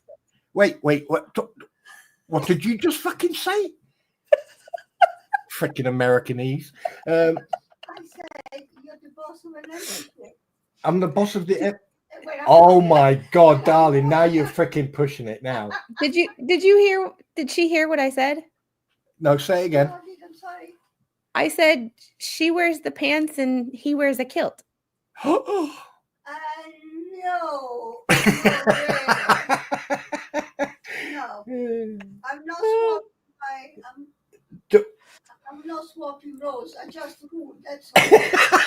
Pastor, Can we just Pastor. go on with the legal documents, please, for the sake of God? I'm so glad Squid said it. Satori says, I've only been here 5 minutes, don't know what's going on, but it's hilarious. We had it. Mrs. Spawn decided to join us for a minute or two, and they're hilarious. She's definitely a. Let me tell you how I'm going to tell you something about our relationship. First thing in the morning, we can be as miserable as anything, but for some reason, it's either me or she cracks a joke in the morning and we're just pissing ourselves laughing. Please don't piss yourself. Well, not ritually. You could stop it. Do you need me to send you some Depends? Oh my God. Now, look, everyone in freaking chat is going on it now. Well, no, they don't. But he makes fun of well, maybe they do. He makes fun of Musi for being, well, not makes fun of her, but gives her a hard time for being Scottish. So I make fun of him for, I had to throw that little. So Spawn wears a skirt. Hey, don't knock it until you try it, Roy. Dog pile on Spawn quarter hour. And let me tell you something right now, Mr. Roy Lusinger. Wearing a kilt or a skirt, right? It puts a little bit of ventilation up there. You know what I'm saying? It's breezy. What, Kathleen Jen? What, you mean originally? Spawn from my mum. Spawn is Welsh. And if you guys haven't subscribed to Spawn, when Spawn speaks, he always provides receipts. He does the research that I don't have the time to do. Like, he does the research and he's like, yeah, I researched that. We do a stream on Wednesdays about NTSB stuff. And he'll be like, yeah, I researched that. And I'm like, I read the report, but that's about as good as that's about as good as I got. Yeah, I mean, it's quite funny because, like, even on those on the NTSB stream, like, we're talking, and while we're talking, I'm actually researching and finding stuff, and I just send it to Squid, and I'm like, yeah, look at that. And I need to start, when I work on Tuesday nights, I need to start using Speechify to read through these documents to at least like process them and get the words through my head so that when I actually like Edinburgh deep dive into them. Oh, her husband is from Edinburgh. Do you want to do you want to carry on, because I am fully energized now that you guys and my wife basically ganged up on me. I feel harassed and stalked. Oh, wait a minute. I've used naughty words. So this is the response to, in opposition to defendant Bonebrake's motion to dismiss. This is what I have to look at to see which sentence was AI. I ran this through AI and it was 2%. That's actually a nice compliment, by the way, Mary. Oh, hey, Mary. The Spawns remind me of a much missed Welsh couple who had a Scottish shop. They were almost identical. Yeah. Spawn Trooper was tag teamed. That's an understatement. We re-energized him by harassing him. He's such a masochist. Oh, in the heart, Robert. Right, hang on a minute. Let me just get my list of top 22 Not seen I'm a going to Christmas start reading this, and I'm going to highlight the sentence that it said was possibly AI. Not guaranteed. Nothing is ever guaranteed. But I ran this through the AI checker, and this was the I'll stop it when I get there. All right. Plaintiff Jeremy Hales respectfully submits this response in opposition to Bonebrake Jr.'s motion to dismiss. Plaintiff respectfully requests this court deny Bonebrake's motion. This is because Bonebrake motion fails to demonstrate that plaintiff's claims are legally insufficient under the applicable standards for Rule 12b-6. Oh, say 12b-6 one more time. The next time I say 12b-6, it's got to be in a super chat because this is... Ugh. Isn't AI Checker the beta version of AI? The program I'm using also has like how to humanize it. So it's like, yeah, let's AI your stuff, and then let's teach you how to sound more human. It's weird. Bye, Denise. Hey, Squid. Yeah. 12b-6. It's just like that cartoon where they said Mufasa. I don't make enough money for this. Mufasa. Sorry. Oh, My you'll queen. crack me up. This is well,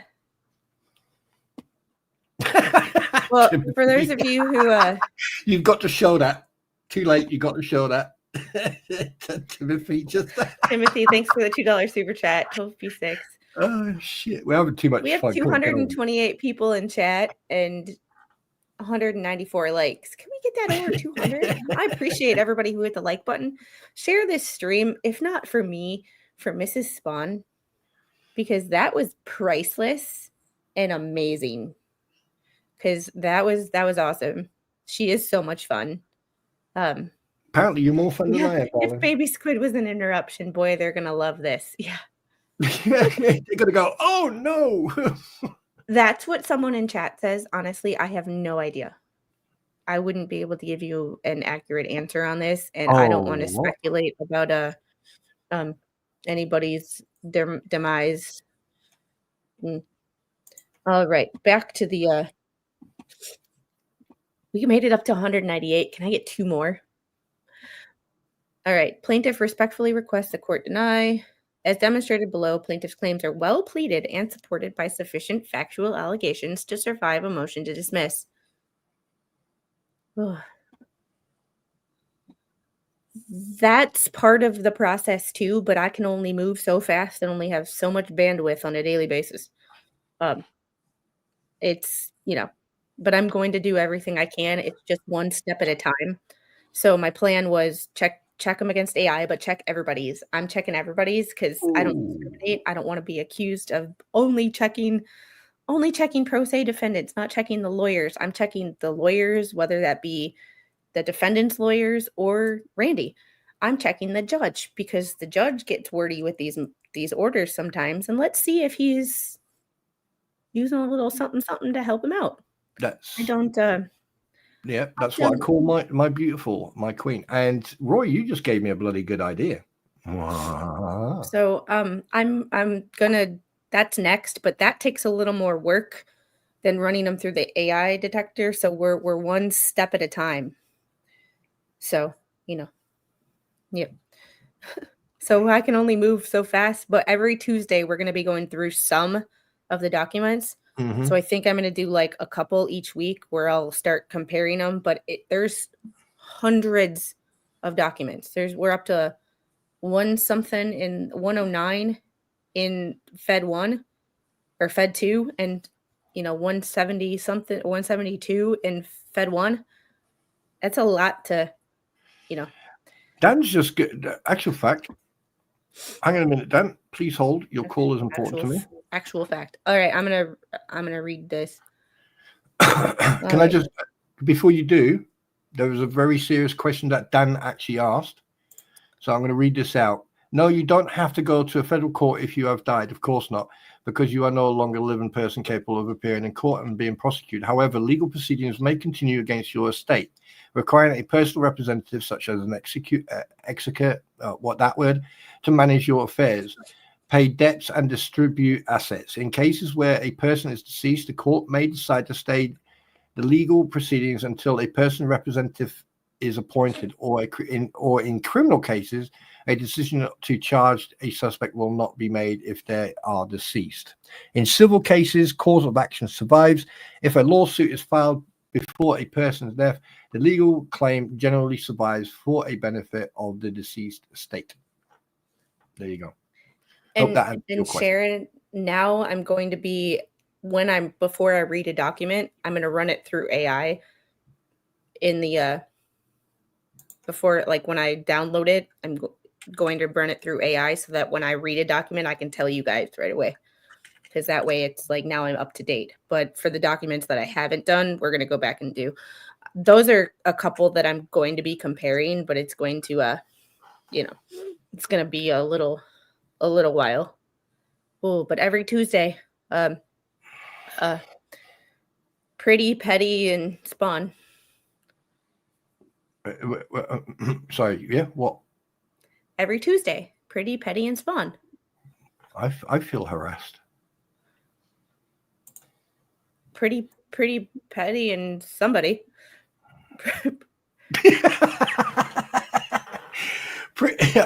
No, I'm not saying that because I'll just start eating my tongue. Pretty and Petty and me. Pretty, Petty, and that guy. Yeah, and that dude, that geezer, that guy. That Welsh guy. Mm. Now people right. will just, now they want you. They don't want me anymore. They want you. Okay. It's his wife, not him. Yeah, we need and Deborah, thank you for sending me a $15 Cash App. I really appreciate you. You are so sweet. Oh, there we go. Actual fact, no, I don't, Tammy, because I feel I'm outnumbered here. None of the guys are supporting me, and I just feel outnumbered. Because they love her too, platonically, of course. She's harassed, and you love it. All right, so this is the sentence as demonstrated below, and I have it highlighted on my iPad. That's why I'm looking down. It's so much easier to have my iPad here than try to like switch between screens. Yeah, sometimes that just gets messy, and then I lose, especially when I have more than one document open. I lose, like, my brain goes sideways. As demonstrated below, plaintiff's claims are well pleaded and supported by factual allegations to survive a motion to dismiss. When evaluating motions to dismiss or similar procedural challenges, the court must apply the appropriate pleading standards. That is what it says is the 2% of this document that is possible AI. I think that this program that I used, or the AI program that I used, is wrong. However,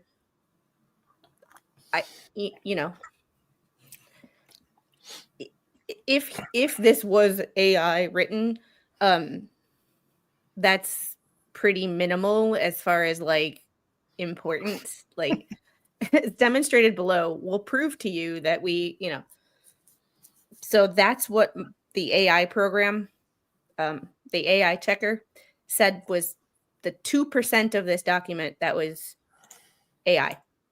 In the effort of full transparency, I ran it. It said 2% AI, and that was what it said. So I don't think that's AI.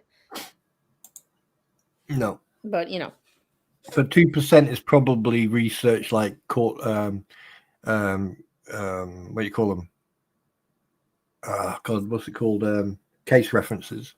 No, like, this is the sentence. This right here it highlights what it believes is the 2% AI. Oh, okay. That is what it says is possible. Oh, why did it stop sharing? This is weird. It did that to me yesterday too. Maybe it's because the sentence they probably just put it in ChatGPT to get it the spelling and the grammar correct and then used it. Because in a lot of the documents from the anti-what the hell's in ChatGPT, you do have those lines in between sentences and between some words, and like there, if you look at there, claims are well pleaded, right? You see that little line, hyphen. And I mean, now we're talking about. I've mentioned this multiple times, and they still they still leave those lines in.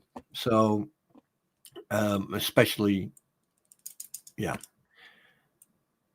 just one of those things. But, you know, especially if people have issues with spelling, you know, or grammar, you know, I AI wonder is if quite... it's a Grammarly.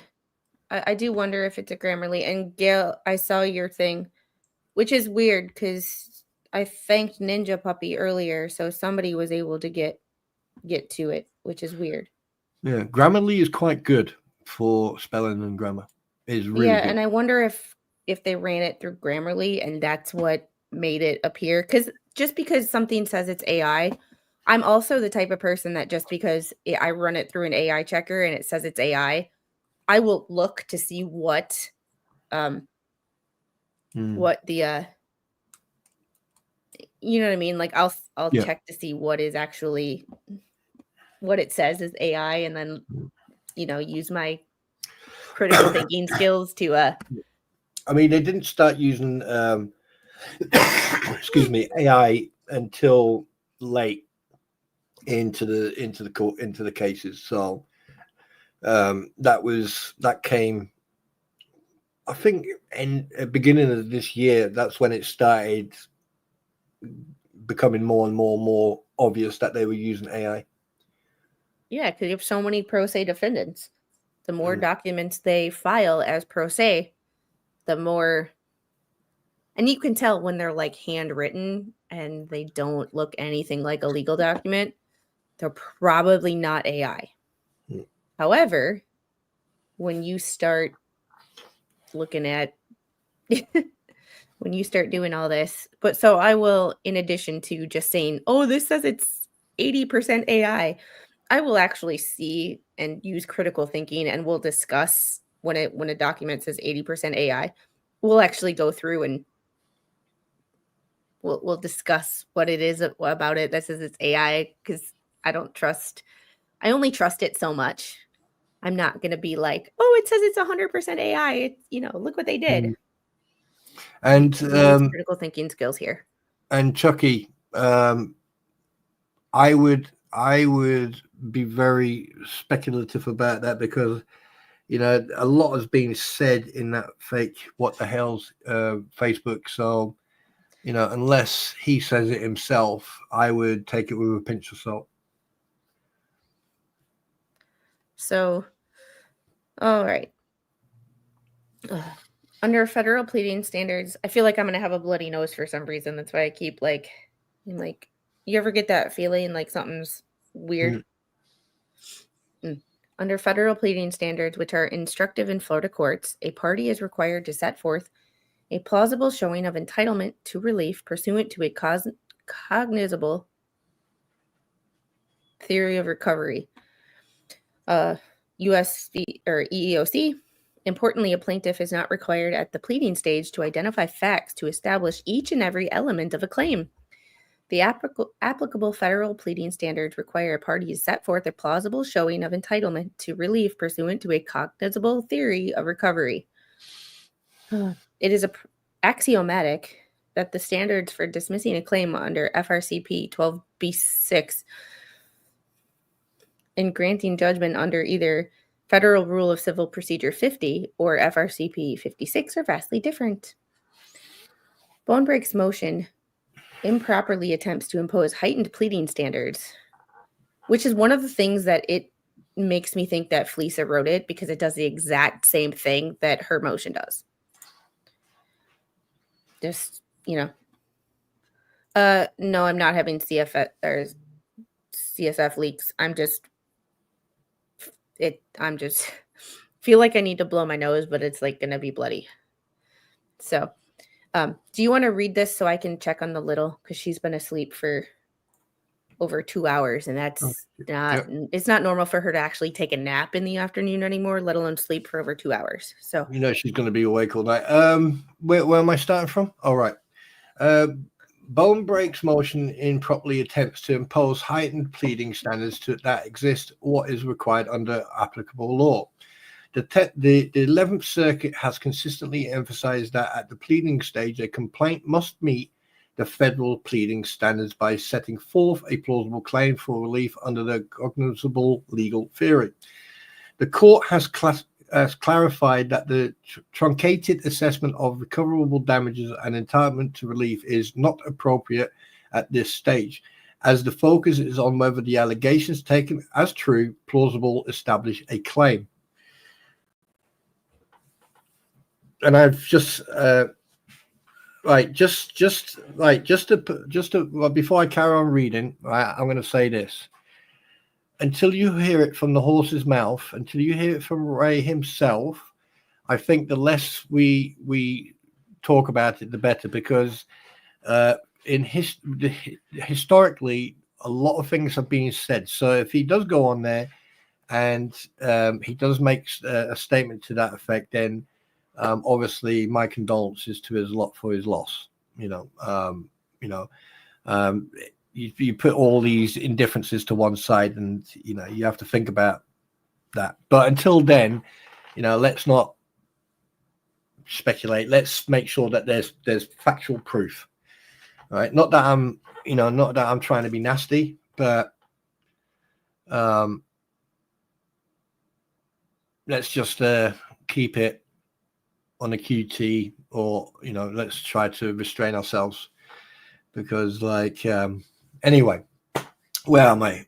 In excuse me, in Gillette versus Goddell, blah, blah, blah, blah, blah, and 12b-6, a complaint need only contain sufficient factual matter to state a plausible claim for relief. This aligns with the principles that courts should not engage in a detailed assessment of recoverable damages at the pleading stage, as the focus is on whether the alleged allegations plausible establish a claim.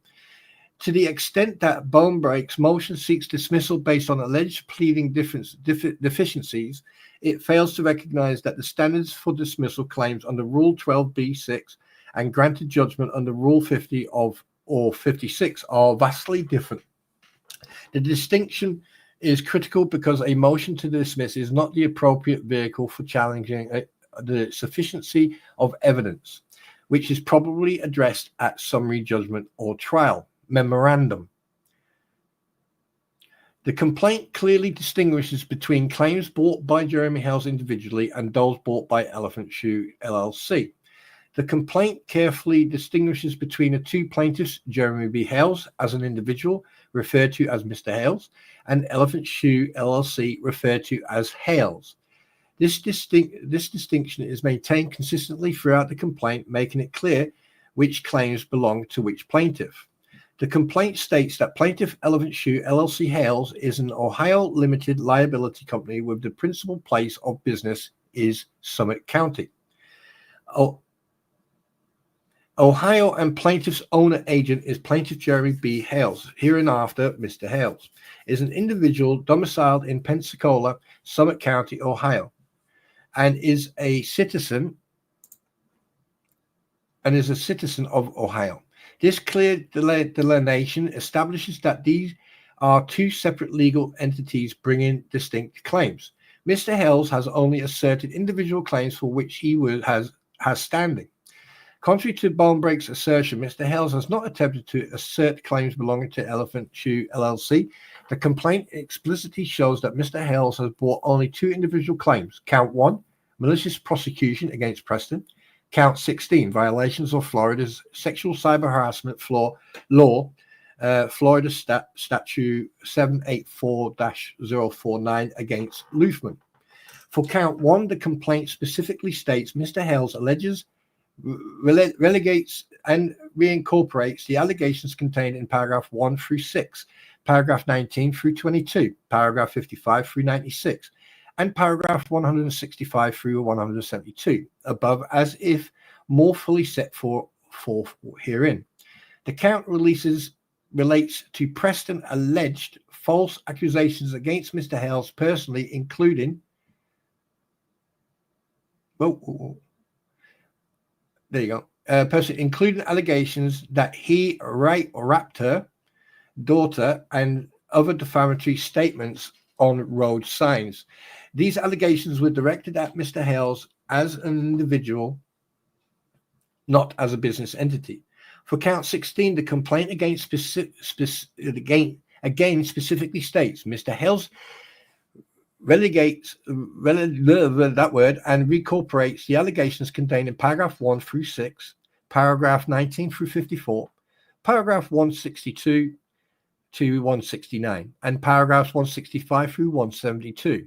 Above, as if more fully set forth herein, this count relates to Luthman's alleged actual cyber harassment of Mr. Hales personally, including posting revenge horn of Mr. Hales. Florida law prohibits actual cyber harassment, which is defined as, do you want to move it up? I completely forgot about all that. Defined as the publication of actually explicit images of a person that contains or conveys the personal identification information of a depicted person to an internet website without the depicted person's consent for no legitimate purpose, with the intent of causing substantial emotional distress to the depicted person.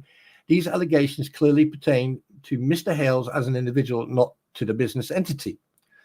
All business-related claims are properly brought by Alphabet Shoe LLC. Please scroll up. So, I saw Ammo post, if it's true, I feel a new grift coming. I just want to make one statement on it. If it is true, and if it is true, I hope that if they do raise any money, which by all means, when someone passes and you want to raise money for somebody, by all means. But I really, really, really hope that he is smart enough that if they set up a Give, Send, Go or GoFundMe, that they do it in his name where he is the recipient. Please don't be like, right, you don't know me. I don't know you. You don't, like, I've never watched any of your streams. You've probably never watched any of mine. But if you so happen to see this or get wind of anybody who watches you who happens to see this, if they are going to try to talk you into raising money, make sure you set it up, or you have your family or your person set it up, your representative set it up, and you give them the link. That way it is actually you, because I feel another grift coming for them to get money and someone else to get effed over. I just hope that he's got enough common sense to actually, and I'm saying this with a deep with a heavy heart, if he has unfortunately lost his beloved, and there is a Gift and Go or a GoFundMe or some sort of raising of funds for him, then I hope, and I agree with you, that it's through his name and directly for him. Yes, like he doesn't know me. I don't know him.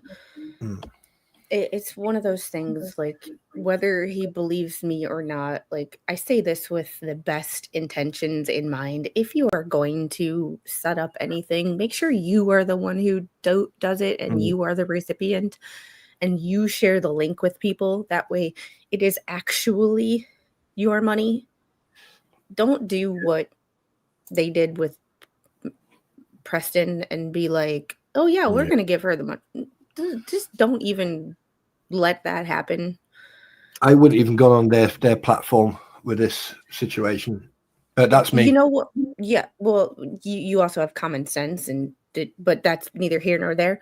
But whether you think I'm trying to blow smoke up your ass or take advantage of a situation, I say this with best of intentions. If you are going to, make sure it's in your name and you are the only person who has access to it in control, and all they have is the damn link to share. And you know, W. Baker made a comment. I agree partially on that comment. You know, his wife has nothing to do with this absolute foobar of a situation. You know, and it's going to be a shame if she has, you know, unfortunately passed. From what I heard, she had a bit of a fall and hurt her hip or broke her hip or something.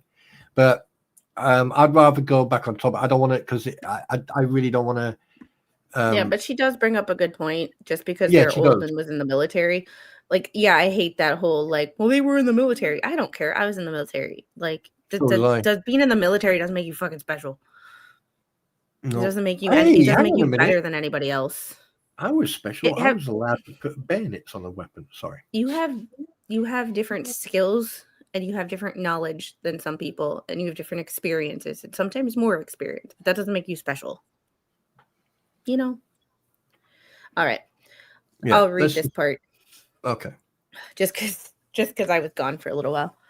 No, All it's okay. business-related claims are property brought by Elephant Shoe LLC. All other claims in the complaint, including the civil conspiracy claims against Bonebrake and other defendants, are explicitly brought by Elephant Shoe LLC, referred to as Hales in the complaint, not by Mr. Hales individually. They confuse that with, yeah. And that's so easy to be like, he's the representative of that business, but it's not him, it's his business. Slight but distinct difference. For example, count 14, civil conspiracy against Raymond Bonebrake, begins with Hales realleges and reincorporates allegations contained in paragraphs 1 through 6, 19 through 54, 155 through 161, and 165 through 172, as if more fully set forth herein. The use of Hales rather than Mr. Hales clearly indicates that this claim is brought by Elephant Shoe LLC, not by Jeremy Hales individually. And I'm sure if you look at the amended complaint in the first page, it'll say Elephant Shoe referred to as Hales from in here on out. And they it's one of those things where reading comprehension is important. That means that Bonebrake's argument that Jeremy Hales as an individual lacks the standing to assert claims for harm to the business is based on a fundamental misreading of the complaint by. Would you like to finish that sentence for me? Wait, what one?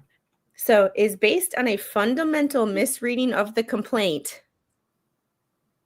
by whoever read it. Wait, what?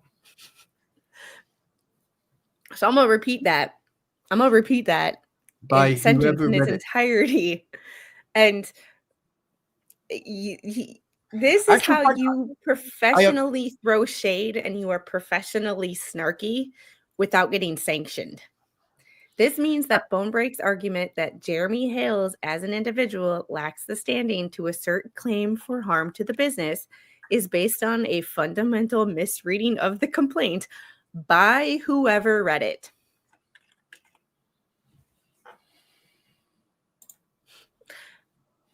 Meaning to me that they don't think that Bonebrake was actually the one who read it and responded to it.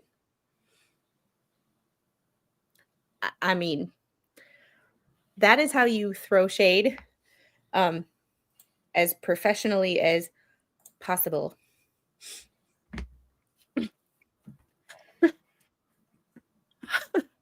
Snarky are us, yes. And this is my kind of petty. This is petty, but professionally petty. This is how you are petty and snarky and bitchy in emotion without being sanctioned, without being unprofessional. Yeah. This is how you because you implied that he was not the one who read it or responded, but you weren't unprofessional about it. You just made a sentence. The complaint does not attempt to have Mr. Hales assert claim for harm to the business. Rather, it carefully distinguishes between claims brought by Mr. Hales individually and those brought by Elephant Shoe LLC. Educated beyond their intelligence, maybe whomever read it. The structure of the complaint is consistent with Florida law, which allows the plaintiff to recover from both a business entity and an individual if there is a separate basis for liability as to each. Here, there are separate bases for liability: personal harm to Mr. Hales, malicious prosecution, and smexy time cyber harassment. and business harm to Elephant Shoe LLC, civil conspiracy, tortious interference, etc. Bonebrake's argument that Jeremy Hales lacks standing for claims belonging to Elephant Shoe LLC is without merit. One, your reading comprehension stinks.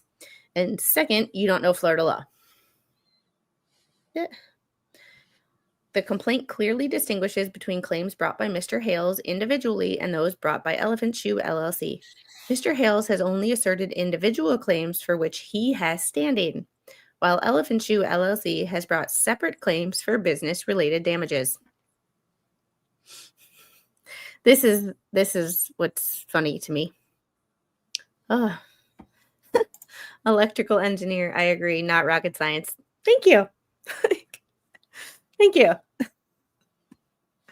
The amended complaint does not contain a defamation complaint claim under Florida jurisdiction. Bonebrake's arguments regarding protected opinion and First Amendment defenses to defamation are entirely misplaced. This is another reason why I think Fleasa wrote it. Oh, I saw that, Debbie. I thanked you. I just don't think you were here. You were probably lurking at the time. I appreciate that. I saw it. You're awesome. You're always so supportive of me, and I can't thank you enough. Even if you guys don't super chat, you all know if you're in chat, you hit that like button, you share the stream, you join our dysfunctional, blessed parasocial community. I love you guys. You don't have to super chat. It's not a requirement to be here. It is just very much appreciated if you so choose to. But I am grifting a little bit this month because I do turn 40 this month, and I am having a little self-pity because I turned 40. As a 40-year-old with a toddler. Like, we're having a little late stage midlife crisis here. As the amended complaint does not assert a cause of action for defamation under Florida law. This repeated fundamental misunderstanding of plaintiff's claims warrants dismissal of Bonebrake's arguments related to defamation. Yeah, you can't you got to dismiss claims for related to defamation when you didn't actually sue for defamation. Oh, it's like, tell me you didn't read without telling me. Here we go again, the wrong argument. Wait for the filing, asking the judge for permission to amend the original filing. Deja vu. Yeah. Daddy's princess. Who? Baby Squid? Because she is. But apparently I am these days too. So, you know. In Florida, a prima facie defamation claim, ooh, say that 10 times fast, requires 5 specific elements. Publication, falsity. Actor must act at least negligently on a matter concerning a private person. My English just went from passable to what the hell. Actual damages, and the statement must be defamatory. CNN versus Black. Ooh, CNN sued this time.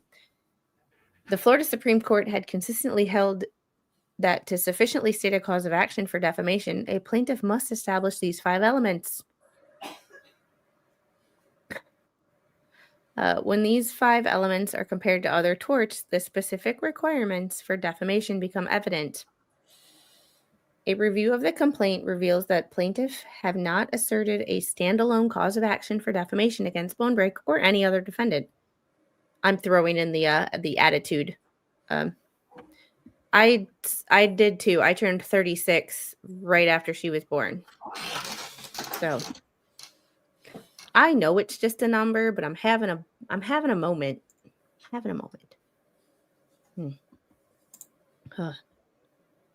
While the complaint alleges that Bonebrake made statements that could be characterized as defamatory in nature, these statements form the basis of other causes of action, specifically civil conspiracy and tortious interference with business relationships. I'm adding the attitude myself because that's how I would think if I was writing it. This is how my brain works. welcome to the dark side. The civil conspiracy claim is based on an independent wrongful act that would constitute a cause of action if performed only by only one person. As Florida courts have recognized, the gist of a civil action for conspiracy is not conspiracy itself, but the civil wrong which is done pursuant to the conspiracy and which results in damage to the plaintiff. The underlying civil wrongs alleged in the complaint include tortious interference with business relationships and other claims, not defamation. Not defamation. Therefore, Bonebrake's extensive arguments regarding whether his statements constitute protected opinion under the First Amendment are irrelevant to the actual claims asserted in the amended complaint. This means the court should disregard these arguments and focus on the actual causes of action led by the plaintiffs. Kathleen, I had brain surgery at 35. Well, I had brain surgery at 34. So I'm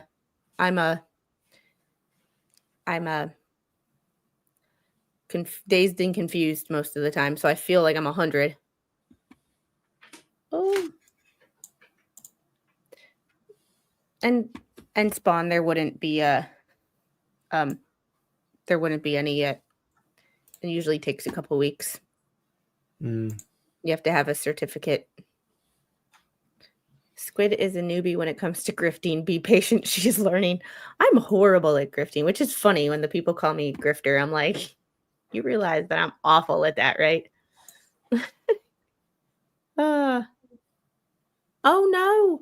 Squid, I promised you I'd send you money for baby Squid's birthday, but for the past 3 or 4 months I've been in the hospital, so I'm sending baby girl money over the Cash App. Debbie, are you doing okay? Like, forget about the Cash Apps for a second. Are you okay? Are you home? Are you at home now?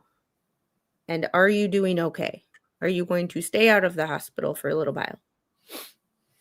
Like, are we doing okay? Like, we're on the upswing. Like,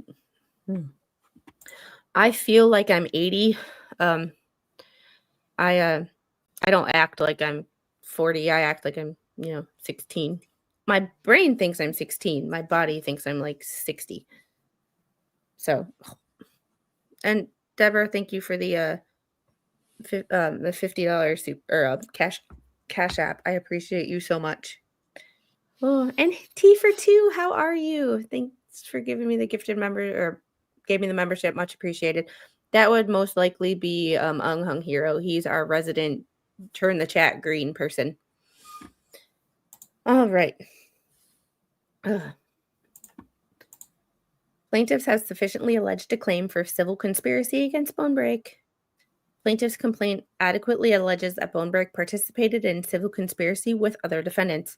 Under Florida law, the elements of civil conspiracy are, and we've seen these before, agreement between 2 or more parties to do an unlawful act or to do a lawful act by unlawful means, the doing of some overt act in pursuance of the conspiracy and damage to the plaintiff as a result of the conspiracy. We don't need to, if you don't know what a conspiracy is right by now, after all these documents, I mean, I'm sorry. Florida courts have consistently held that a conspirator, and this is the important part that Fleasa could not figure out, conspirator need not take part in the planning, inception, or successful conclusion of a conspiracy. The conspirator need only know of the scheme and assist in it in some way to be held responsible for all the acts of his co-conspirators. I don't know, like having all of them on your podcast. Just a thought. Just a, maybe we should not have people saying whatever they feel all the time on the, just a thought. What do you think, Spawn? I'm keeping my mouth shut on that one because I think that everything he says there is bang on a nail. Bang on a nail. At the end of the day, if think before you act, think before you talk. And obviously some people don't know that part. And this is why, once again, we don't talk shit about people on YouTube. And you don't have people on your show that are actively talking shit about other people on YouTube, because if people really want to be, and I know I called Jeremy petty, and I didn't mean it in like petty is not always a bad thing. But like, if you want to be strict down, because there's a lot of times that like we break the law and we don't get in trouble for it. Like, I don't know, passing a cop doing 5 miles over the speed limit. The cop technically could pull you over. Most of the time they don't, but they could, because you're breaking the law. If the cop is having a bad day and wants to be petty, he could pull you over. Here's the thing. If you want to go right down to the law, the letter of the law, there is a good chance that we break a minimum of like 10 laws a day and don't even know it. If someone really wants to be petty, they could hold you to this conspirator. They're suing somebody. You have them on your show actively talking crap. You're engaging in them actively talking crap. You're encouraging it. You could, if they want to try this civil conspiracy crap, you are right there with them. That's, be careful who you associate with. Be careful who you associate with. And that's why I'm a loner. That's why I don't people well. Like, I don't people well. Yeah. Don't join in an email or chat saying we're going to tear HALEs apart and then complain when you get sued. Perfect example. Like, this is why this is basic rules to live by. Like, I'm not providing life advice. I don't provide life advice here. However, if I were to provide life advice, it would be don't talk shit about people and don't host people on your show who actively talk shit about other people on your show.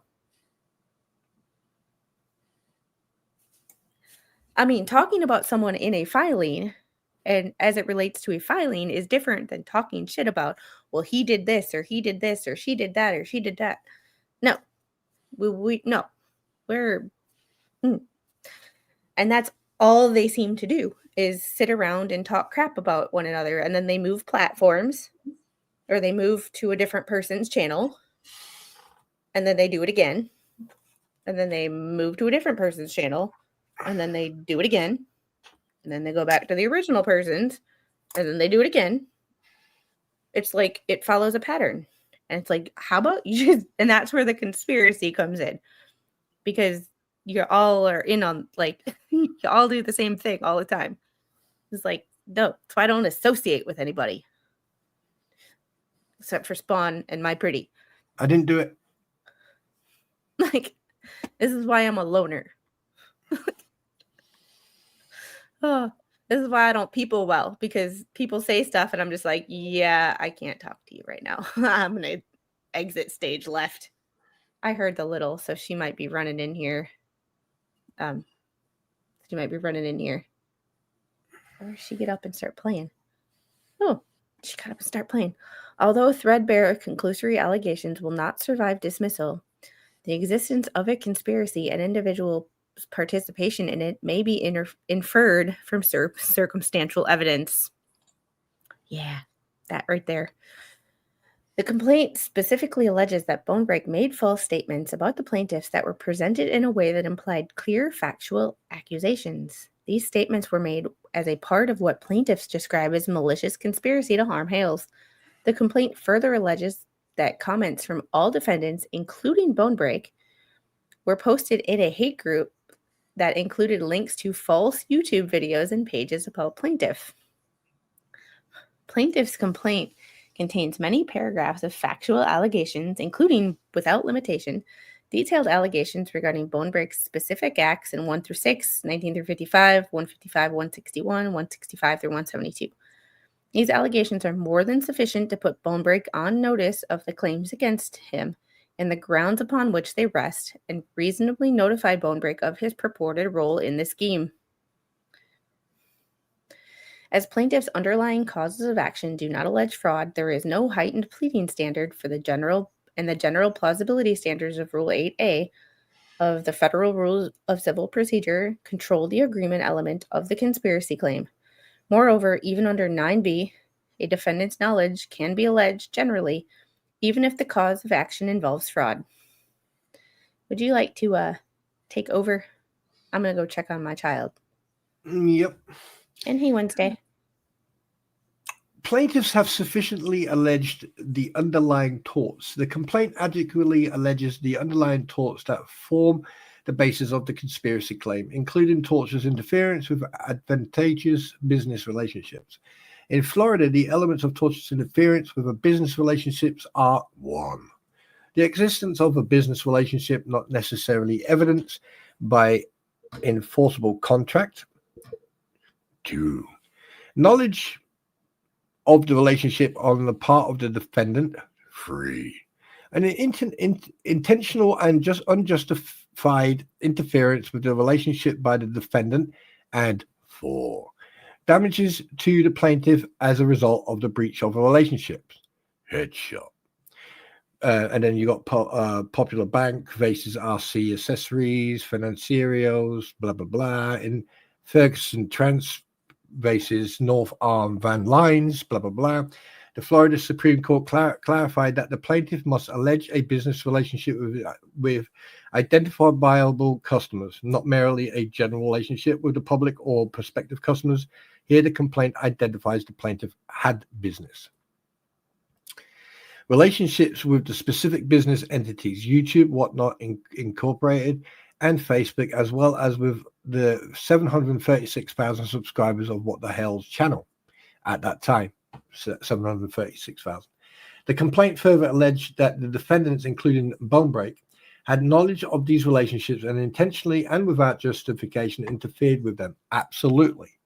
And they did break the RICO code. But anyway, conclusion. For the foregoing reasons, plaintiffs respectfully request that the court deny defendants Bonebrake's motion to dismiss plaintiff's Second Amendment complaint. Plaintiff claims are well pleaded and supported by sufficient factual allegations to survive a motion to dismiss under Rule 12b-6 of the Federal Rules of Civil Procedure. That said, should the court grant Bonebrake motion, it should do so without prejudice to afford plaintiff an opportunity to amend to address the perceived defect. See Thomas versus Town of Davie. Blah, blah, blah, blah. Respectfully submitted by the one and only Randall Suckett of Suckett Law Group. Yeah. Autobots, roll out. So that's interesting. That was a much easier read than the first one. Even though the first one wasn't that bad, it was just long. The little is awake. She does not want to say hi. Yeah. So after using these headphones for a couple of days, they are quite nice. Sound is good. They don't hurt my ears. However, they make my ears sweaty. So I have to, and I get uncomfortable fast. No headaches though. Can I make a suggestion? Yeah. If you get a little bit of talcum powder in your hand, this is also good if you do long walks. All right. Get some talcum powder in your hand. Don't leave any loose talcum powder. Just cover your hand in talcum powder and just put it over the areas where you sweat. And what it'll do, it'll help with the sweat. Yeah, it's just a me being uncomfortable thing. I'm sure they're not as sweaty as I think they are. I'm very sensitive to stuff around here, which is why I can't wear like scarves and If you have, if you put big earphones on, a lot of people don't like if you use like normal baby talcum powder because that doesn't have any chemicals in it. If you just put it in your hand, you just put a little bit in your hand, rub your hands together, all right, and the talcum powder on your hands will be enough to just give it like a little layer of talcum powder, and then it will dry it out a little bit. So after and Heidi, I think he's meaning baby powder because baby powder is talc free. So I think he's just using talcum powder as a generalized term. Yeah, baby powder. Yeah, you don't use it. At the end of the day, Spawn is a man, so let's give him the benefit of the doubt with health product terminology. So sexist. No, I mean, but Yeah, that's me. But if you go tabbing, if you go if you go for long walks with new boots or anything, right? Here are 3 stages. 1, put 2 pairs of socks on, put the boots on, and then run your bathtub with water, and then just sit on the side of the bathtub with your boots in the water. Once you can feel your feet are wet, okay, then go for a walk. Go for like about, I say a mile away and then a mile back, right? And then take the boots off, dry your feet off, put some talcum powder on, and then get some zinc oxide tape and put it around your heel all the way up above your tendon, and then basically around the bottom of your foot, the heel, and then the back, all right? And then also on the sides of your toes as well, your big toe and your small one. Then put 2 pairs of socks on, put the boots back on, tighten them up as tight as you possibly can where you feel comfortable, and then go for a walk until the boots are dry. And you will find that once they dry, your boots will fit you perfectly. So when you put a normal pair of socks on, you can do the boots up and they'll be very comfortable. And talcum powder, you don't cover your feet in talcum powder. You just put a little bit on and then rub it around your foot. You shouldn't have powder on there. It should just be a layer of, that's it. And zinc oxide tape is good against, it stops the contact between your skin and the socks from rubbing. And that's how you get blisters. I have to look at something real quick. Just saying. Excuse me. I enjoyed tonight. That's very, we have, if you're up for it, we have one more document. Go for it. We have. You can do the talking because I'm gonna have a little bit of food. So you carry on talking, and if you need me, just wait till I've emptied my mouth because I don't like to talk with my mouth full.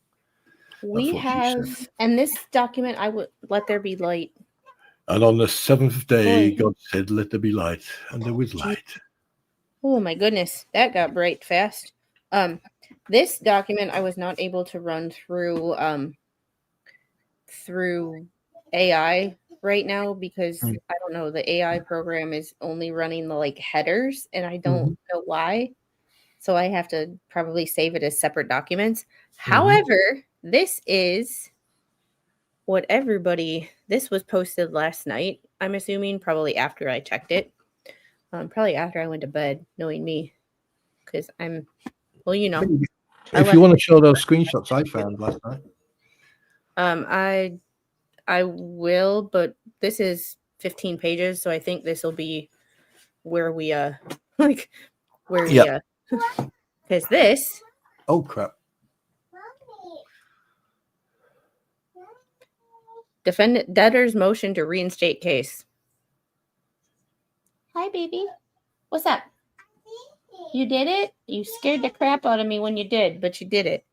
She's on her trampoline and she brought a pillow in here and she's jumping on her trampoline on the pillow and trying to flip upside down, and she put the pillow down on the trampoline in case she falls. Genius, but scary. Hang on a minute. Yeah. When was the last time she used the surname Cook? It's quite a while back. Yeah, but she has to put all her.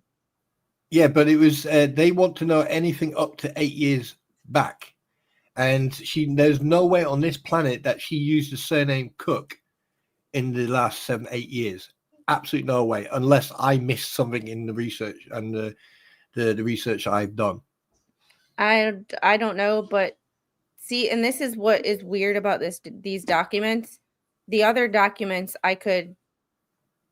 this is what's different about when you e-file something, and that's okay. That's why the AI program's not running it easily. Is she can't e-file these, so there's the problem. Now I figured out what my issue is. But here, just in case we need a refresher, look at the last 4 of the social security number, 2618. So we are going to look at this lovely screenshot that I took from Pacer, and we are going to. But look at the date, Barbara, when she used the surname Cook. It's way past the time span that they wanted to know of. And so and playing devil's advocate, you can put it there. Even if it goes past, you can put it. It just means that they have more to look into. Then they should. You're just giving the court. Well, you're just giving the court more information to. Yeah. So all the various different surnames she used and everything else. Yes. Well, remember that 2618 last four. And last four is not doxing anybody. That is now how you are known by the military. If you go to the VA hospital, they'll ask you last name, last four. So that's not, But look at this. Lacey Bennett. So when she says that she's never filed for bankruptcy before, she lied. She lied. Yeah. Cook name used until divorce in January 2019. So that was 6 years. Yeah, but she used that. Yeah. Okay. Well, but that was not bankruptcy. And she should. Yeah. I'm just going to shut up because I'm getting confused now. Yeah. No. So. Yeah. Here is the one that I could find really super easily without even putting much effort into it. Unfortunately, because it was in the 90s, there's no electronic documents and I can't get access to any of the documents, but I have the cover sheet basically. So there you go. Just in case we need a refresher on what she did. So yeah, Chapter 7 is bankruptcy, but she said she'd never filed bankruptcy before. This was in this was in Iowa. So this was in Iowa somewhere. Yeah, it's convoluted. Yep. She has as many last names as she has first names. Yeah.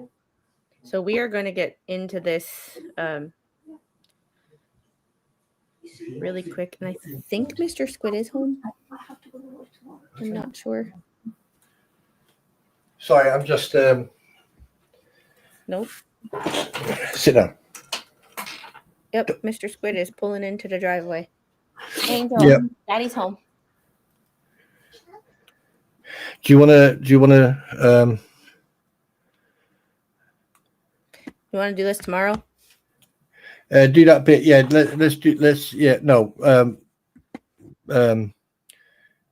yeah, whenever.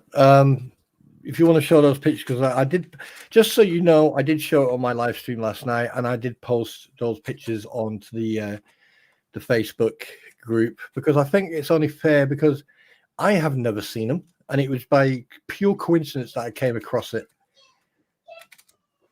Yeah, so, I believe I'm going to send people over to your live stream for that. So I'm not live. Well, no, your live stream from last night. Oh, okay. Right. My bad. I'm going to link your live stream from last night. Okay. I think I'm going to go over this tomorrow. Yeah. But just know I have it. Just know, everybody in chat, I do have it. I'm going to go over it tomorrow because we've been at this for almost 3 hours. Mr. Squid is home, and I kind of want family time. Just a quick question of interest. Yes. Who is representing her in this document? The same person, Jerome Ramsaran. Right. So basically, Miami. Right. So, you know what they should be asking for is how much she's paid him from that 6,000, because I'm very interested to know what he's been charging her, considering that he's charged other people like 1,500, 2,000, even less than that. So it'd be very interesting. But yeah, we can go through this tomorrow. Yeah, because I'm going to do a live tomorrow. Ooh, yeah. You're up to 727. And what? You're up to 727. Oh, okay. Well, welcome to the community, everybody. I hope that you all enjoy the content. I do also play games as well. But yeah, thank you very Yeah, much. Army Appreciate boy it. plays Navy games. Go figure. Listen, you. Me. Oh, my one skin lies over my two skin. My two skin lies over All my right, two. I'm gonna drop the link to last night's live stream. He does have some very good information in there. And he also has some information in there about my comment section from yesterday. So Oh yeah, which yeah. I actually, yeah. I got. I'll be very honest with you. That at one point, someone pulled the pin on a grenade, and I was like running around going, "Right, it's time to hear the facts, womans." Yeah, and I wasn't trying to be rude. I was just basically saying, "Hey, look, children are going to be children, all right? You're a stay-at-home mum, and that little one is, I mean, I have never ever had an issue with a little one, ever. And look, if you've got an issue with little ones running around and stuff like that, then why are you watching? Why are you complaining? You don't have the right to complain. You're the one who. my only issue, and I didn't realize it until it wasn't my issue at first. I didn't have an issue at first. It's everybody has their prerogative on what they find distracting or don't. That's fine. And Jinx, here is the my Discord link. Mm. However, it was when I was reading through the comments and she said that she enjoyed and like I said, have no hate towards this person if they happen to be No watching. way. Um No way. don't hate them. You are entitled to your opinion. I'm just entitled to how I feel about that opinion. The hypocrisy of Tug's children coming in and being cute and you liking and enjoying that and being annoyed by mine. That was the like, well, I'm sorry, but and this is no offense to Tug. Please don't. If Tug, this is not an offense to you. Tug's children are older, and he also has two. The older one can keep an eye on the younger one, and if she needs something, can generally take care of it for her. I only have one. I'm a stay-at-home mom. I'm reliant on me. And like, if I need something, and if she needs something, I gotta do me. And Yep. like, I love YouTube and I love everybody in chat. However, that being said, she comes before y'all. He comes before y'all. Like, I love y'all, but I love them more. So when she needs me, and if having her on my lap for 10 minutes and her talking up a storm, my daughter likes to, and one other thing, I was like, my daughter likes to talk. I wonder where the hell she gets that from. And No idea. And let me tell you something right now. Ever since I've known you, even when we speak privately, and she's like bouncing off all the walls, and you're like going, "What's she doing now?" And she's dropping the iPad and that. Do you know what? It's actually not. I mean, being a father myself, it is nice to hear that pitter patter running around, and then talking to you, and then just watching her in the background because she's like playing around with the books on the shelving, and I'm like, "Oh God, no, don't," So I have never had an issue, and look, I mean no disrespect to that lady who I responded with. But the moment she used the typical harassment word, I was like, yeah, okay, that conversation is going down the drain. So I basically thought, yeah, do you know what? I'm done with being nice. Now I'm going to talk about you. Bang. And I did. And it was just one of those like, you can't compare you can't say like one person, oh, because they only come in temporarily. Well, they're older. They're self-sufficient with like, I don't know, going to the bathroom. Yeah. They're self-sufficient with getting into the fridge and getting things. She has a snack container that she can get to. But like, y'all, she's 3. Like, and like it wasn't harassment. Like it was more of a, like, if she would have phrased it different, it would have been a constructive criticism. Mm-hmm. However, the way it was phrased, and I was like, I wasn't mad about it. It was just, I didn't know what to say. And then this morning I was like, okay, I just need to like respond to get it away from my like, because if you go into the app, the YouTube Studio app on your phone, which I use a lot, it says at the bottom all the unresponded comments, and it's like it's annoying to see. So like it was just so I wanted to respond to Yeah. it. And then when I went to click on it, I saw everybody else's comments and I'm like, okay, now I have to respond because now I was like, I didn't send anybody here. No, I mean, FYI. like, Like- I'm gonna, and I would like to have the opportunity to read this out because this is what I actually responded. You know, when I read that, I was like, well, hang on a minute, and I was trying to be as polite as I possibly could. And I went, first of all, a child is a child, and every child has the right to be exactly that. Squid is a stay-at-home mother, and naturally, little Squid is still a child. That means there may be a moment of background noise or interruption. In that situation, you have three simple choices. You can ignore it, you can turn the volume down, or you can choose to not watch. What you do not have the right to do is be thoughtless and disrespectful towards the child. That is where the line is drawn. If shown a little patience and basic respect for a child is too much to ask, then perhaps it would be best to seek your entertainment elsewhere. After all, no one else seems to have an issue with it. Wishing you a good day. And that's all I said. And next thing you know, it just went, you know, and there was no offense meant. It was to the point, it was unfiltered, and I was being polite. And, you know, like I've seen some of these comments previously, and at the end of the day, people, if you are so affected by the little one sitting there and talking or interacting with us or with mum, then, you know, obviously then you just need to get a grip of yourself, you know. Hey Josie, thanks for being a member for 9 months. For some reason my messages are not showing. I wonder what's wrong. Thanks for being a member for 9 months. Congratulations on your little squidlet. Your memberlet. It's just one of those, like, I usually get more annoyed by the adults on streams than kids.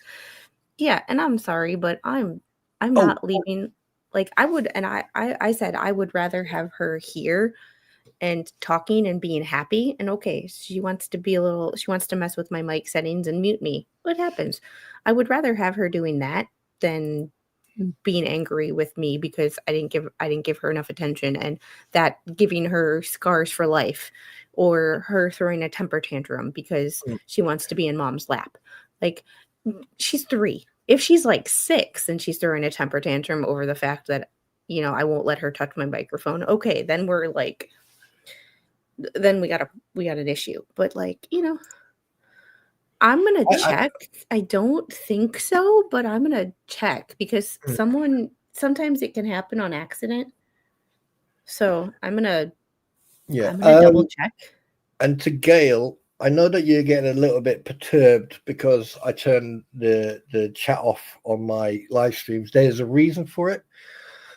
I have explained it in the past why. And until things become normal again, I may. But when I put videos up now, I do open up the comment section. You know. But when it comes to live streams, I've got this mentality like, look, I'm live stream. Sorry, that's the chair.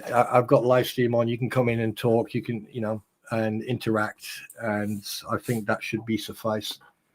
I know other people leave their chats on, but, you know, in the past, negative things have happened. Yeah, when people like to, when people. Okay, the thing about it is, as I turn live chat replay off for the What the HALE streams, because that's where I get people using my content for their Discord server. And also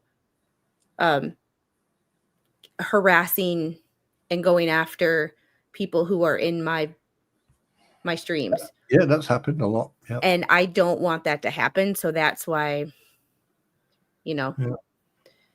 Yeah. Yeah. Oh yeah. But I know, Spawn Trooper, we're going over in a minute to watch. It would be nice for today. That might be. Hey John, how are you? I'm trying to find where, for some reason, it's usually in settings, right? Where you find your blocked people. Go down into your settings and then go to your You go down to your Community- you go down into your settings, go into community moderation, go on No. to user management, and then go There- down to hidden Josie, user. you're not hidden, so I'm wondering if it's just a YouTube being a douche canoe. Douche. A There's only douche. 3 people hidden, and 2 of them are lawyers, and the other one's a douche canoe. Canoe debut, le do. But yeah, I'm actually gonna unblock 2 of these people and just see. Bruce, you're now unblocked on my channel. Oh God! Use it please. wisely. I know. Please. I know. Oh God! Oh God! I want so much fun. Bruce Oh. and MLS are now unblocked on my channel. Hey, Deuce boy, you know me and you're gonna have some fun, sunshine. So just stay. That's why I turn. If y'all ever look for replays on these streams and you can't find it, that's why I turn it off, because I don't want anybody's comments in here to be used. It's to be used against them. But Josie, I looked. There's only one person now blocked on this channel, and you aren't that person. So we'll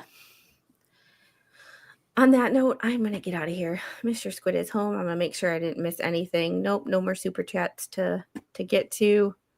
What an evil laugh. What an evil laugh, Spawn Trooper. Yeah. Yeah, I'm not gonna. I understand that people want to see the comments, but you know, once bitten, twice shy. You know, F me once, you know, shame on you. F me twice, shame on me. You're not going to do it the third time. So, I appreciate it, guys. We need to get Spawn over 1,000, so that when he wants to monetize for ad revenue, he can. So. Do you know, I don't really. Like, you're putting me back in a spot here, because I mean, I'm not doing it for the money. I'm doing it for the fun. I know. I'm better at grifting for other people than myself. I'm horrible at grifting for myself. Well, can I have a Ferrari? Can I have a Contession? Can I have a CRJ?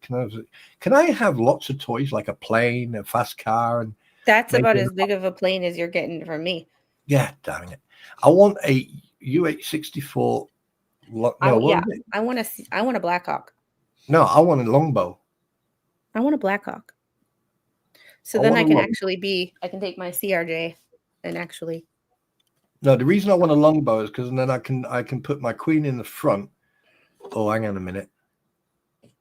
You're too trigger happy. Anyway. And this right here is what happens when we hit the end stream button and we just sit and bullshit for like 20 minutes. And it's like, I gotta go. Bullshit. I gotta go. No. Bullshit. Yeah. We really need to go. Yeah. Bullshit. Timothy, I can tell you right now, I mean, because I know for a fact, if I do, like I said, I've got my rules and I'll stick to them. But if I did monetize in the future, my whole demeanor would change. I would try to cut down on the temporary Tourette syndrome I have with swearing and that. But I would still say it as it is. I'll still do what I do, but obviously, you know, the guidelines and the rule, you know, with vulgar language and that. I think it's a bit too much, but I have cut down quite a bit. RMT had Marla Hughes looking up my name once, told her she was being creepy, changed my sign on. And here's the thing about that is the same people that on a live stream will go tell you, instead of bringing receipts, like screenshots or the actual receipts or who set up what stuff or the receipts from Lowe's or whatever. Hey, there you go. Sorry, getting back to this. These are the same people that have told you to go look it up yourself, but then when you do, tell you that you're being creepy and stalkerish. Yeah, that makes no sense. That does. It's like, yeah, it's like they contradict themselves. That's why when those people talk shit about me, it's like, okay, do you, boo boo. A round of applause, because at the same time, when you don't show receipts and you're talking all this shit, it's like, okay, have fun. You do you. Because yeah, I mean, I've always said, I've always said, step out of the box, take the blinders off, take a moment to, to compose yourself and look at the thing as a bigger picture. And you'll be very surprised what you see. Perfect example, when someone gave me a screenshot, this is last year, with a screenshot of Bruce Matskin using a photocopy, like a cut and paste signature from belated. Oh my God, that's Mr. Snark. Within milliseconds, I went that, and they went what, and I went there. What do you mean? Scott R. Stark. It's not Scott S. Stark. It's Scott R. Stark. So if any of y'all didn't realize that, in one of the Trespass 5 documents, you can tell that Scott Stark did not, rest in peace, did not submit it himself, because the person whoever did submit it put the wrong middle initial. Even when very ill, I've had severe dementia patients that still could spell their own name. They didn't know. They didn't know when they were born. They didn't know that, but they knew their damn name. And if you know your name, you know your name. You either know your name or you don't. You don't know. It's not that you remember part of your name.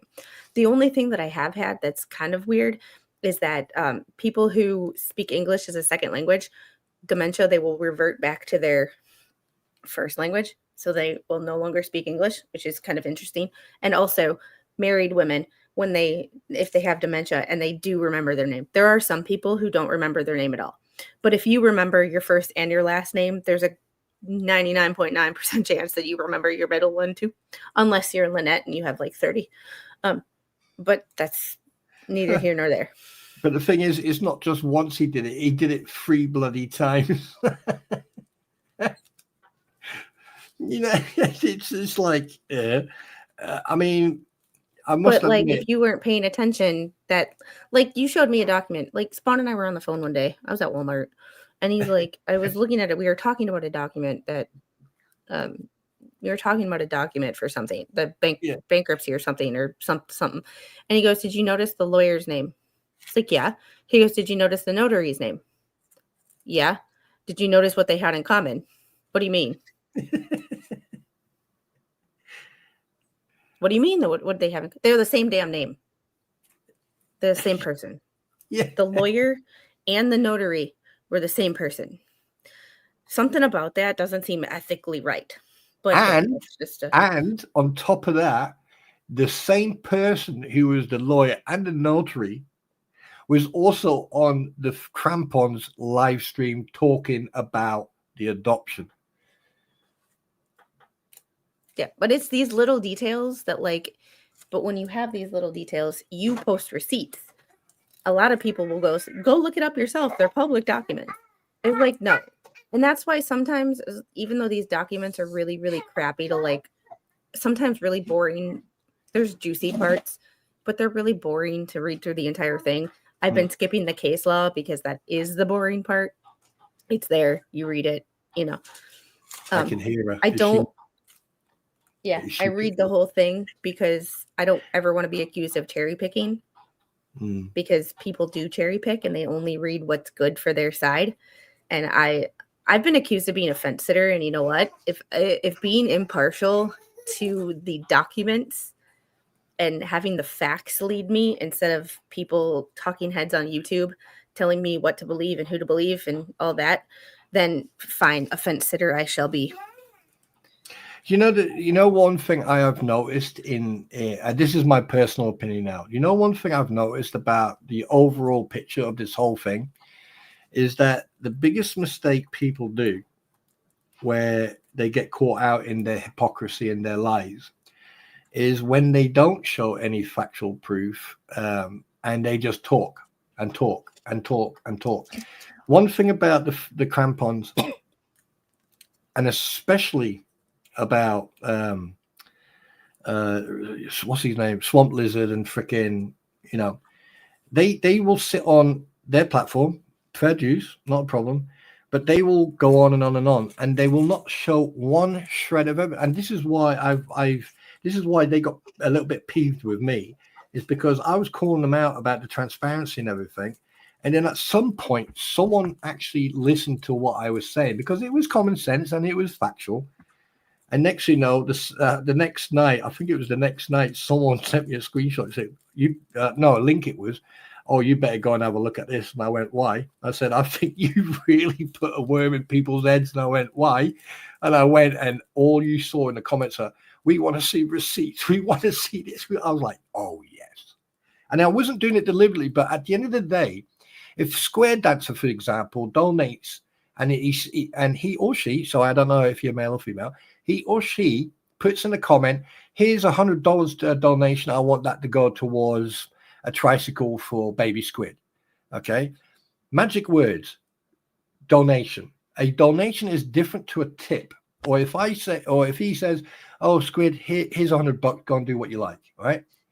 Yeah. There's a difference. And then you go on to the super chats and the members and everything else.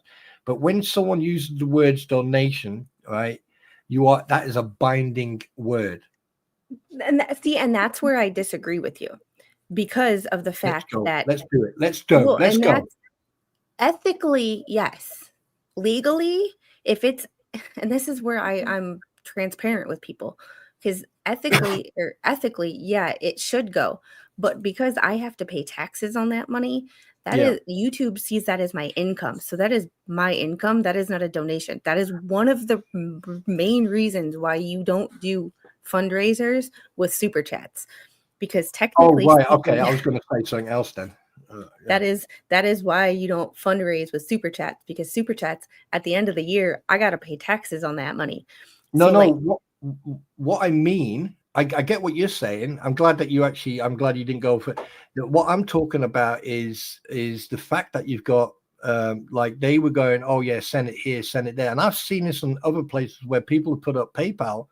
Now you've got two different classes of individuals who do this, right? You've got one side class individual, they'll put their payment things up, all right, fine. And someone will say, oh, here's $10 or here's $5 or something else, right? And put it towards a little one, or go and get yourself a lollipop or an ice cream, whatever, right? But then you've got people who will donate to that. And if, say, for example, they write in, oh, this $100 is a donation towards, the barnuminium or, something else, right? One, you got no transparency because you didn't see that interaction. Two, you didn't see the comment into the PayPal comment, the reference or what the reason for. Hello, sweetheart. And the third thing is, right? The third thing is that, yeah, the only evidence and the only proof you see is when people do memberships or super chats, and that's what they were doing. So anything else was hidden. Does that make sense? Yeah.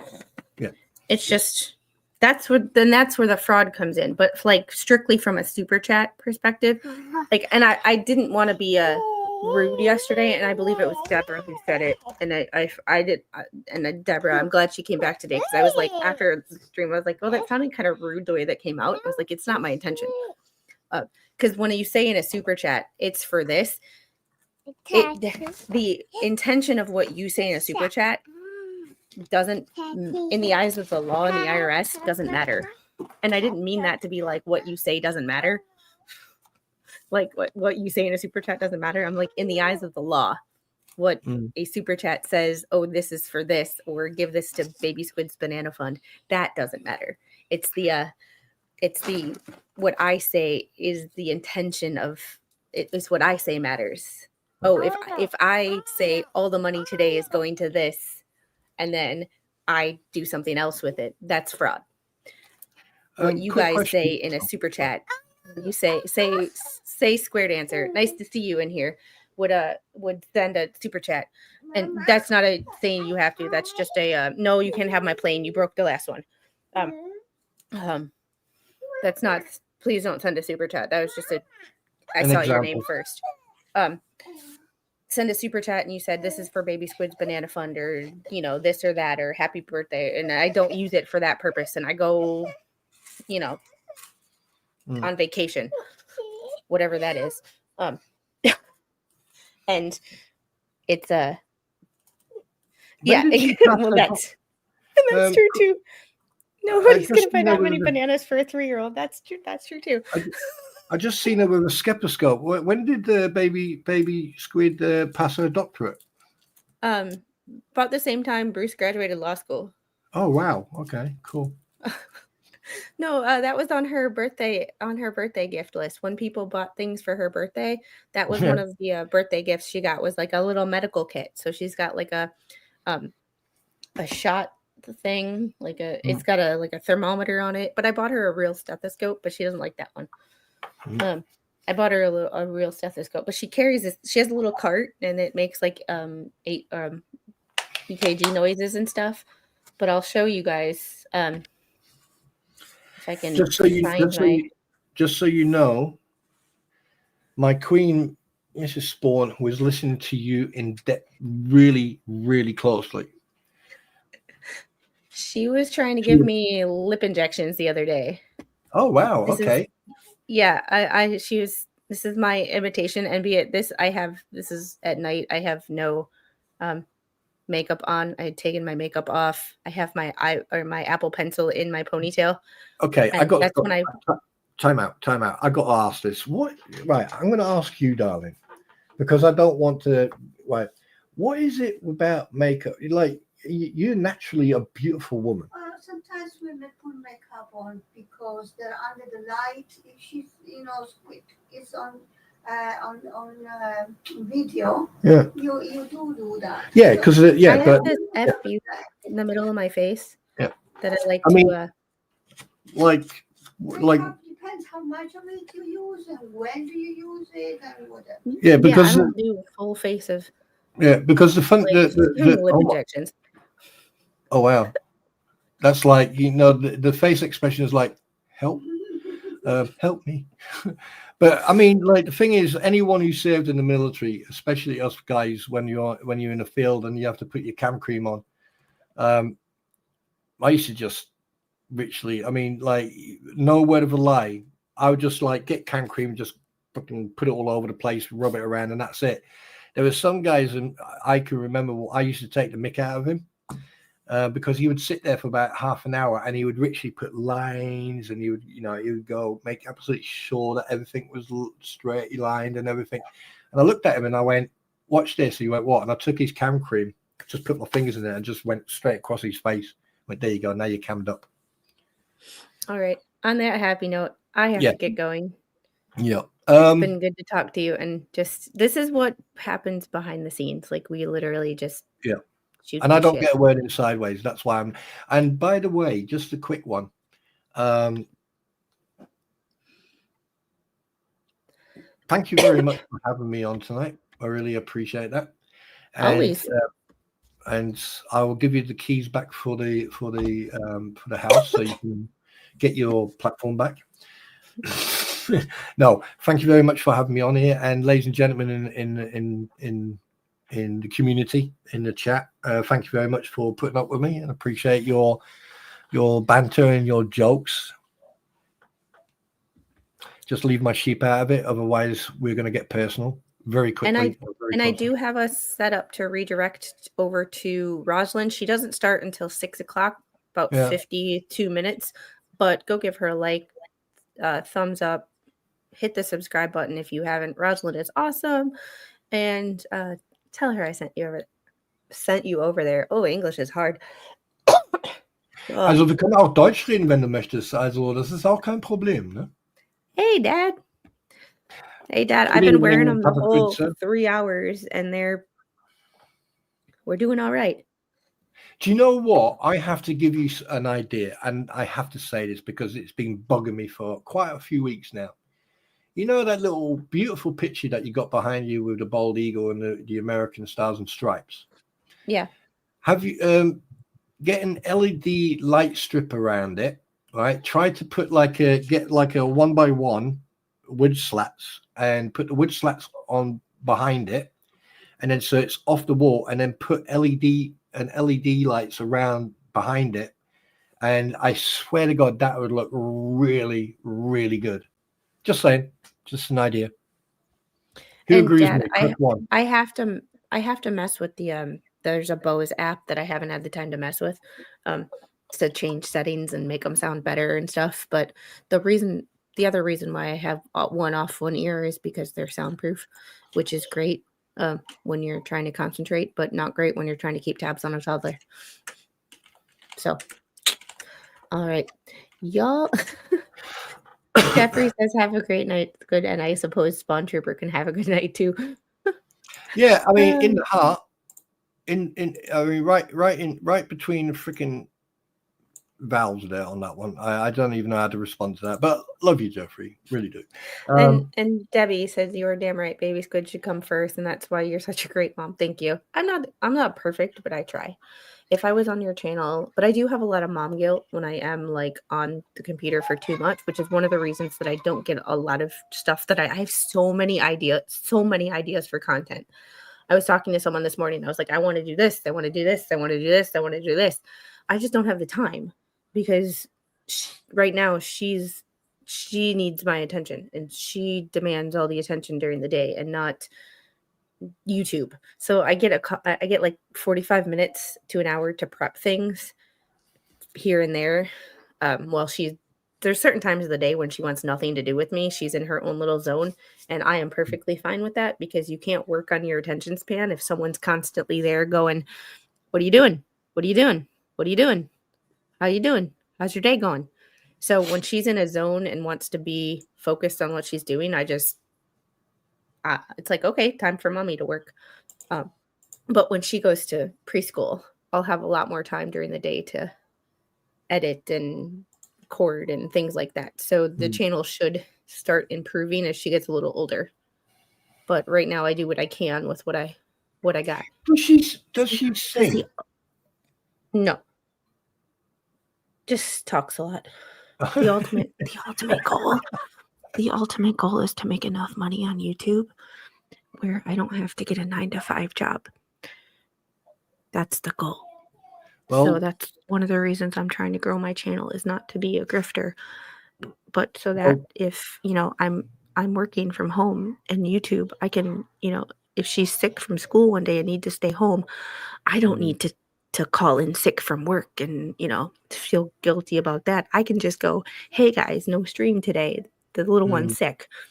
Or instead of recording today, I'll record tomorrow. I mean, like at the end of the day, baby steps, I mean, when I play games, I like if I know that at the end of grinding for 3.5 hours will get me the goal, have objectives, have goals set up for yourself, and just do one day at a time. That's all you can do, and you are going to progress. You are going to grow, and just do it. Have your objectives, have your goals or objectives, and work on getting to that objective. And having like different stages, like stage 1, you just get to that route. Stage 2, you get to that bit. Stage 3, yeah. And Debbie Baker, thanks for the $20 super chat. You're such a great mom. Thank you so much. That you have no idea how much I appreciate you, like, in your support. And sometimes positive words of affirmation is just what like certain people send me notes every day, and they're like, some people have asked me, "Does me sending you messages annoy you?" And I'm like, I might not always have the chance to respond, and I'm sorry, I'm horrible at responding to things. At the end of the day, and I think Papa Squid will agree with me on this one, and so will Mama Squid, right, is that the only person who can create something out of nothing is you. And you've created your base, you've created you have created something, so just build on it. You've built the foundation, and all you need to do is now build the first walls, build the steps, build the first floor, build a wall. Yeah. And Jeffrey brings up a good point, but as I do, I have pushback. And not that I disagree with you. Your channel's fine, Squid. You just need more people watching it. And there's the kicker. I know that What the Hales are my most popular streams. I would like other videos that I do to be just as popular.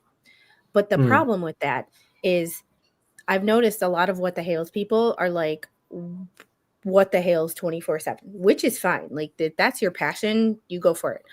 But what's going to happen once What the Hales is over? like the court cases.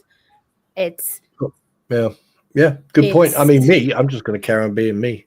well, yeah, and that's the thing. Like, I had content before I started covering What the Hales, and I'm going to have content after.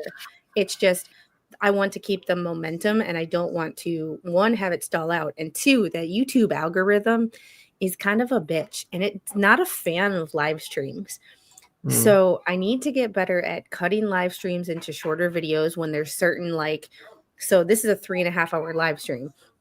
When someone wants to watch just a certain topic, like you want just document 109, I'd cut that out. And I used to be better at it when she was younger and slept more. There's the kicker. When she used to take regular naps, I had time to do that.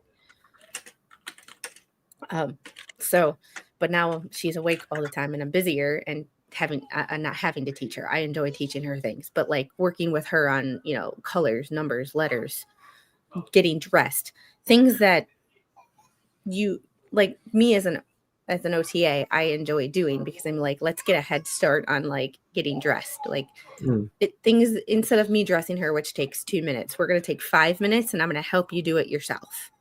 And we're going to learn to be okay with a little bit of frustration, but it takes time, which takes time away from editing a video. So yeah, videos are where you make your money on YouTube, because live streams really only make money with the super chats. So it's, you got to diversify to make the algorithm happy. And the only way to keep growing your channel is to make the algorithm happy. I forgot to say something, if I may interrupt. At least you're good at ending your stream. Yeah. And this is why when people... So, and Dad, I saw your comment. Did someone get upset with Baby Squid? No, and this person didn't get upset. They just made a comment on my video last night. And like I said, don't hate this person. If you see this person's comments, if they're still there, do not go and like antagonize them or, do not like, I'm not, don't contact them. Just let it go.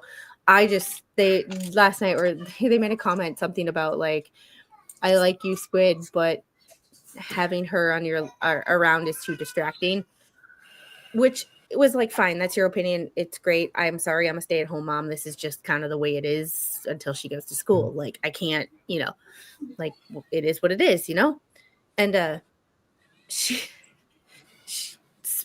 because I was going to respond to it this morning because it was last night, and I'm like, I'm tired. I don't want to come across as, because, sometimes in things, like I've been accused of being, I got accused in the experts chat the other day, not by expert by any means, but someone in this chat, you're always defensive and argumentative. No, I'm straightforward. Yeah, I saw that. I'm straightforward. And then like, I just give you my opinion. I'm like, and I was like, are you okay? And they're like, to me, you always seem defensive and argumentative. Like, I wonder why I am then. I'm like, why? Because they were like, if you have a problem with me, just block me. And I'm like, I don't have a problem with you. What are you talking about? Like, what are you talking about? And like, it was just, so when I saw that comment, I'm like, just let me respond tomorrow when I'm awake and coherent. And then I'm listening to Spawn's stream this morning, and I'm like, because I went to bed during his stream last night, so I'm listening to the part that I didn't listen to, and all of a sudden he starts talking about me, and I'm like, and he starts talking about the fact that he made these comments. So I'm like, okay, now I have to go look, and I'm like, I'm reading these comments, and she mentioned. And I don't remember word for word what it was said, but it was pretty much, she thinks Tug's kids are cute when they come in. And that's when I was like, am I being discriminated against because I'm a stay-at-home mom? Are we mom shaming because I have to take care of my kid? I'm like, and I was like, am I being mom shamed right now? And that's where I was like, I don't know. I think the first line in my response was, I really don't know what to say to this. Because like, I can understand, like, okay, that's your opinion, but are you mom shaming me? Like the first part, I'll try, because she was like, I'll try back when she's a little older. Okay, like I can, fine, you do you, like that's fine. I can understand. But when she mentioned when she mentioned the Tugs kids being cute, and I was like, are you discriminating against my child because she's younger? Are you discriminating against me because I'm a stay-at-home mom and I don't have her in daycare so I can work full-time? Are you discriminating against me because are you mom shaming me because I put my kid above my like what is the that's where I was like, I'm confused now. I mean, to be perfectly honest with you, and this is my, I did comment I did reply. I was trying to be as polite as I possibly could, but I think that in future, and this goes across the board, before you put your attitude towards the keyboard, think first before and think what you're going to say and read it. And if it doesn't sound right for you, delete it and then think again. And then, because like you can't take two people's youngsters and go, oh well, they're all right, but yours is bouncing off the walls. Well, hang on a minute. Baby Squid is literally a baby. She's only a couple of years old, and here we've got possible teenagers, 9 years old, and you know, I mean, and also, no one is holding you against your will. No one is holding you against your will to sit here. I mean, we've had 3.5 hours, and we've had God knows how many people here, and not one person. Well, okay, Baby Squid was asleep. Baby Squid was taking a nap. Yeah, but there was not one person who brought anything up. You know, when Baby Squid was awake and then came here, no one said anything. So why? It has to be in the water over there. It must be. It's this squeaky wheel gets the grease. I don't know. This is not directed at that person, and I really. And this is one of the things, like the last time I had an issue with the comment and I brought, or not an issue with the commenter. Let's put it that way. There's a difference between having an issue with someone's opinion and having an issue with someone. Yeah. There's two different things. Like I disagree with Spawn and some of his opinions all the time. That doesn't mean I dislike Spawn. Like, let's be honest here. Use critical thinking skills. So let's put our little critical thinking hat on. Just because you disagree with someone's opinion doesn't mean you don't like them as a person. So the last time I had a problem with a comment, the person came back in that comment section, and it's not the same person, by the way, just in case anybody remembers that thing. When I was talking about the issues with my mother-in-law and why we're no contact, and I keep mentioning telling my sister-in-law that she's sorry that's just the way God made her. Like, that's only one example. And when she was like, you don't need to get emotional about it. And I didn't expect you to, and I was like, that's just one example. Like, that's just one example that I can rattle off within like the one quote from someone I will never forget. When your mother-in-law tells you, I'm sorry, that's just the way God made you. Like, who says that to someone, for one? And secondly, they came back in my chat and thought that I was attacking them. If I'm attacking you, I have a hater of the week segment, and when I get a hater comment, like the people who from the Anti What the Hales that come in my comment section and tell me they're going to sue me all the time, I screenshot that shit so they can't delete it, or if they delete it, I have it, and I will post that shit and show everybody their names. So there's a difference between disagreeing with someone's opinion and disagreeing with or not liking a person. So if that person is watching this, I do not dislike you as a person. I disagree with your opinion, but it's every right for you to have it. Yeah. And if you read my comments in responses to the lady, I have no disrespect. I do not dislike her or anything. I just think that, like, you know, under other circumstances, I think we could have sat down and had a conversation and agreed to disagree or disagree to agree. And the thing is, just for the record, Squid and I, when we're talking about stuff, like, sometimes I really need to, you know, ask her to STFU, because I can't get. He tells me to shut the fuck up all the time. Yeah, I can't get what I tell him? You know what I tell him? This, and it's a buy one get one free sale. And then I shut the hell up because I And I saw go, I saw a video. No, I saw a video today. It was a reel on Facebook, and it was about things men can do that women can't. And it was two guys, and it was like things we can do that our wives can't. And they stood back and they stood still and shut the hell up. And their wives were like, "What's going on? What are we doing? Y'all are just standing here. What's?" It's like shut up. That they're standing still and they're shutting the hell up. Like I that's just, what they are doing. yeah, I Um, think that like what I've witnessed is that people can communicate. I mean, look, I have no negative or ill will towards whoever that lady is. And even if that lady came into my stream, your stream, or someone else's stream and said, "Hey, Spawn Tree, but I think you're a cock," I will go, "Thank you very much. I have a man sausage. Yes, it is quite large, and I appreciate your constructive criticism. Let's move on." And it doesn't bother me because I just found that her comment was uncalled for. She should have thought before she posted that, and she should have worded it differently. Because to me, it was like, dude, we could have made it basically through that telling other you, document by now. yeah, basically telling you when you were streaming, do not have that child on the stream with you. That's how I saw it. Yeah, and that's one of the things where I was like, I don't know how to take this. Because she wasn't crying. No. Like it would be one thing if it would be completely different if she was like right here having a temper tantrum and I like didn't do anything about it. Like I could see totally being like distracted and annoyed, and like it's like a child in a restaurant. You're entitled to a child-free life. You're not entitled to a child-free world.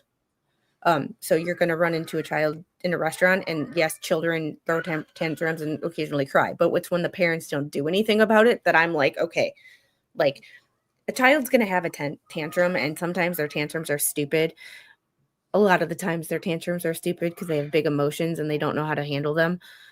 But for the parents to not do anything in a public place or like on a live stream, if she's screaming, even if she's happy screaming, like she's just screaming, I will mute my mic because I know how that is.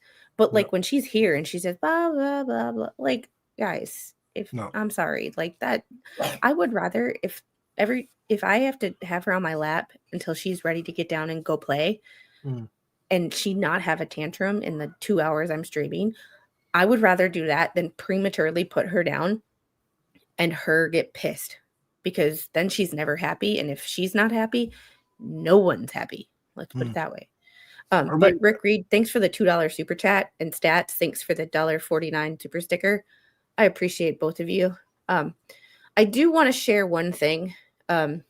Before you do, can I just say something very quickly? I'm going to give you a scenario. It was a 9.5-hour flight, and there was a small child on there, and that child was causing all hell of a noise. And there were people complaining, and basically the child was 2 seats in front of me. And there was a couple to the left, and there was a couple of other people from my unit who were coming back. And what we did, we basically swapped seats with the couple, so all of us were together, and then we just started singing the songs. And the little one stopped instantly and started singing songs with us. So basically, until the little one just fell asleep. I mean, children are going to be children. It's one of those things. As a father, okay, as a dad, I did get a little bit triggered at that comment, but that I tried to stay as neutral as possible. But there you go.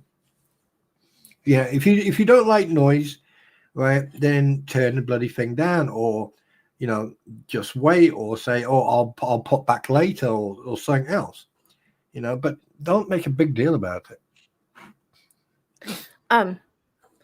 So, yeah, once the baby wants to talk to chat and wants to sing songs, and she likes to interact with y'all. So, and Jen, glad you're here. I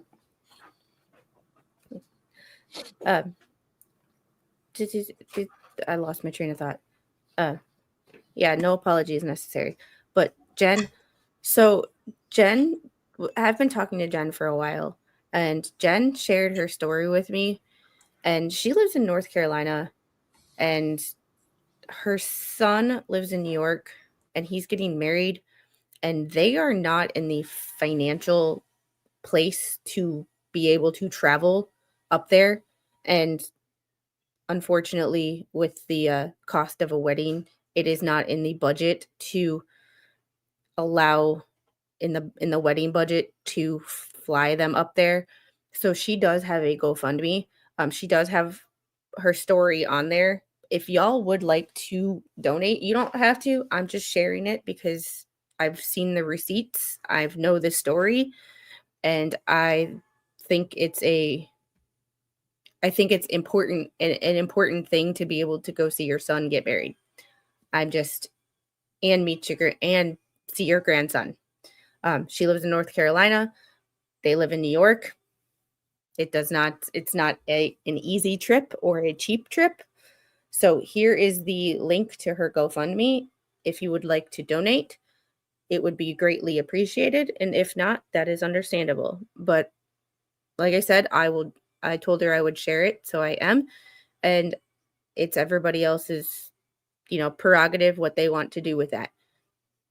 And Debbie, thank you for the $10 super chat for my beautiful baby girl. Thank you. Thank you so much. Right? If you're not a miserable and you're godly, the children get more beautiful and we get more tolerant. Yep.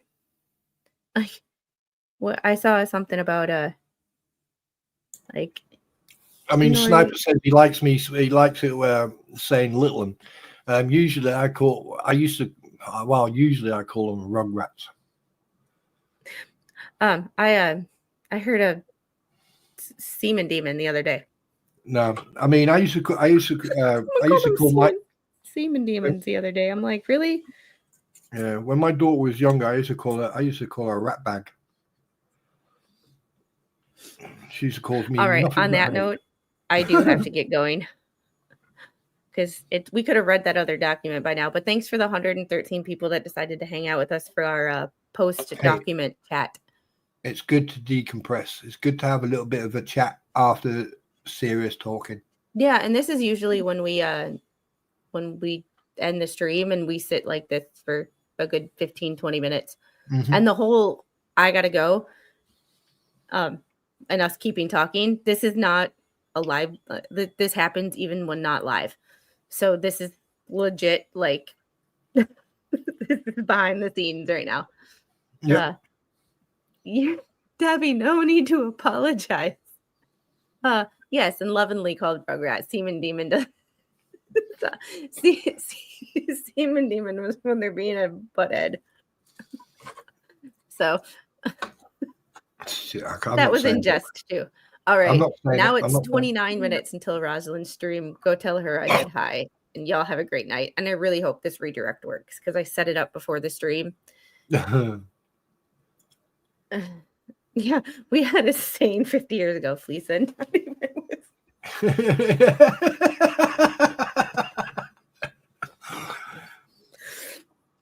I think on that note. on that note, you want to Yeah, ready? Yeet.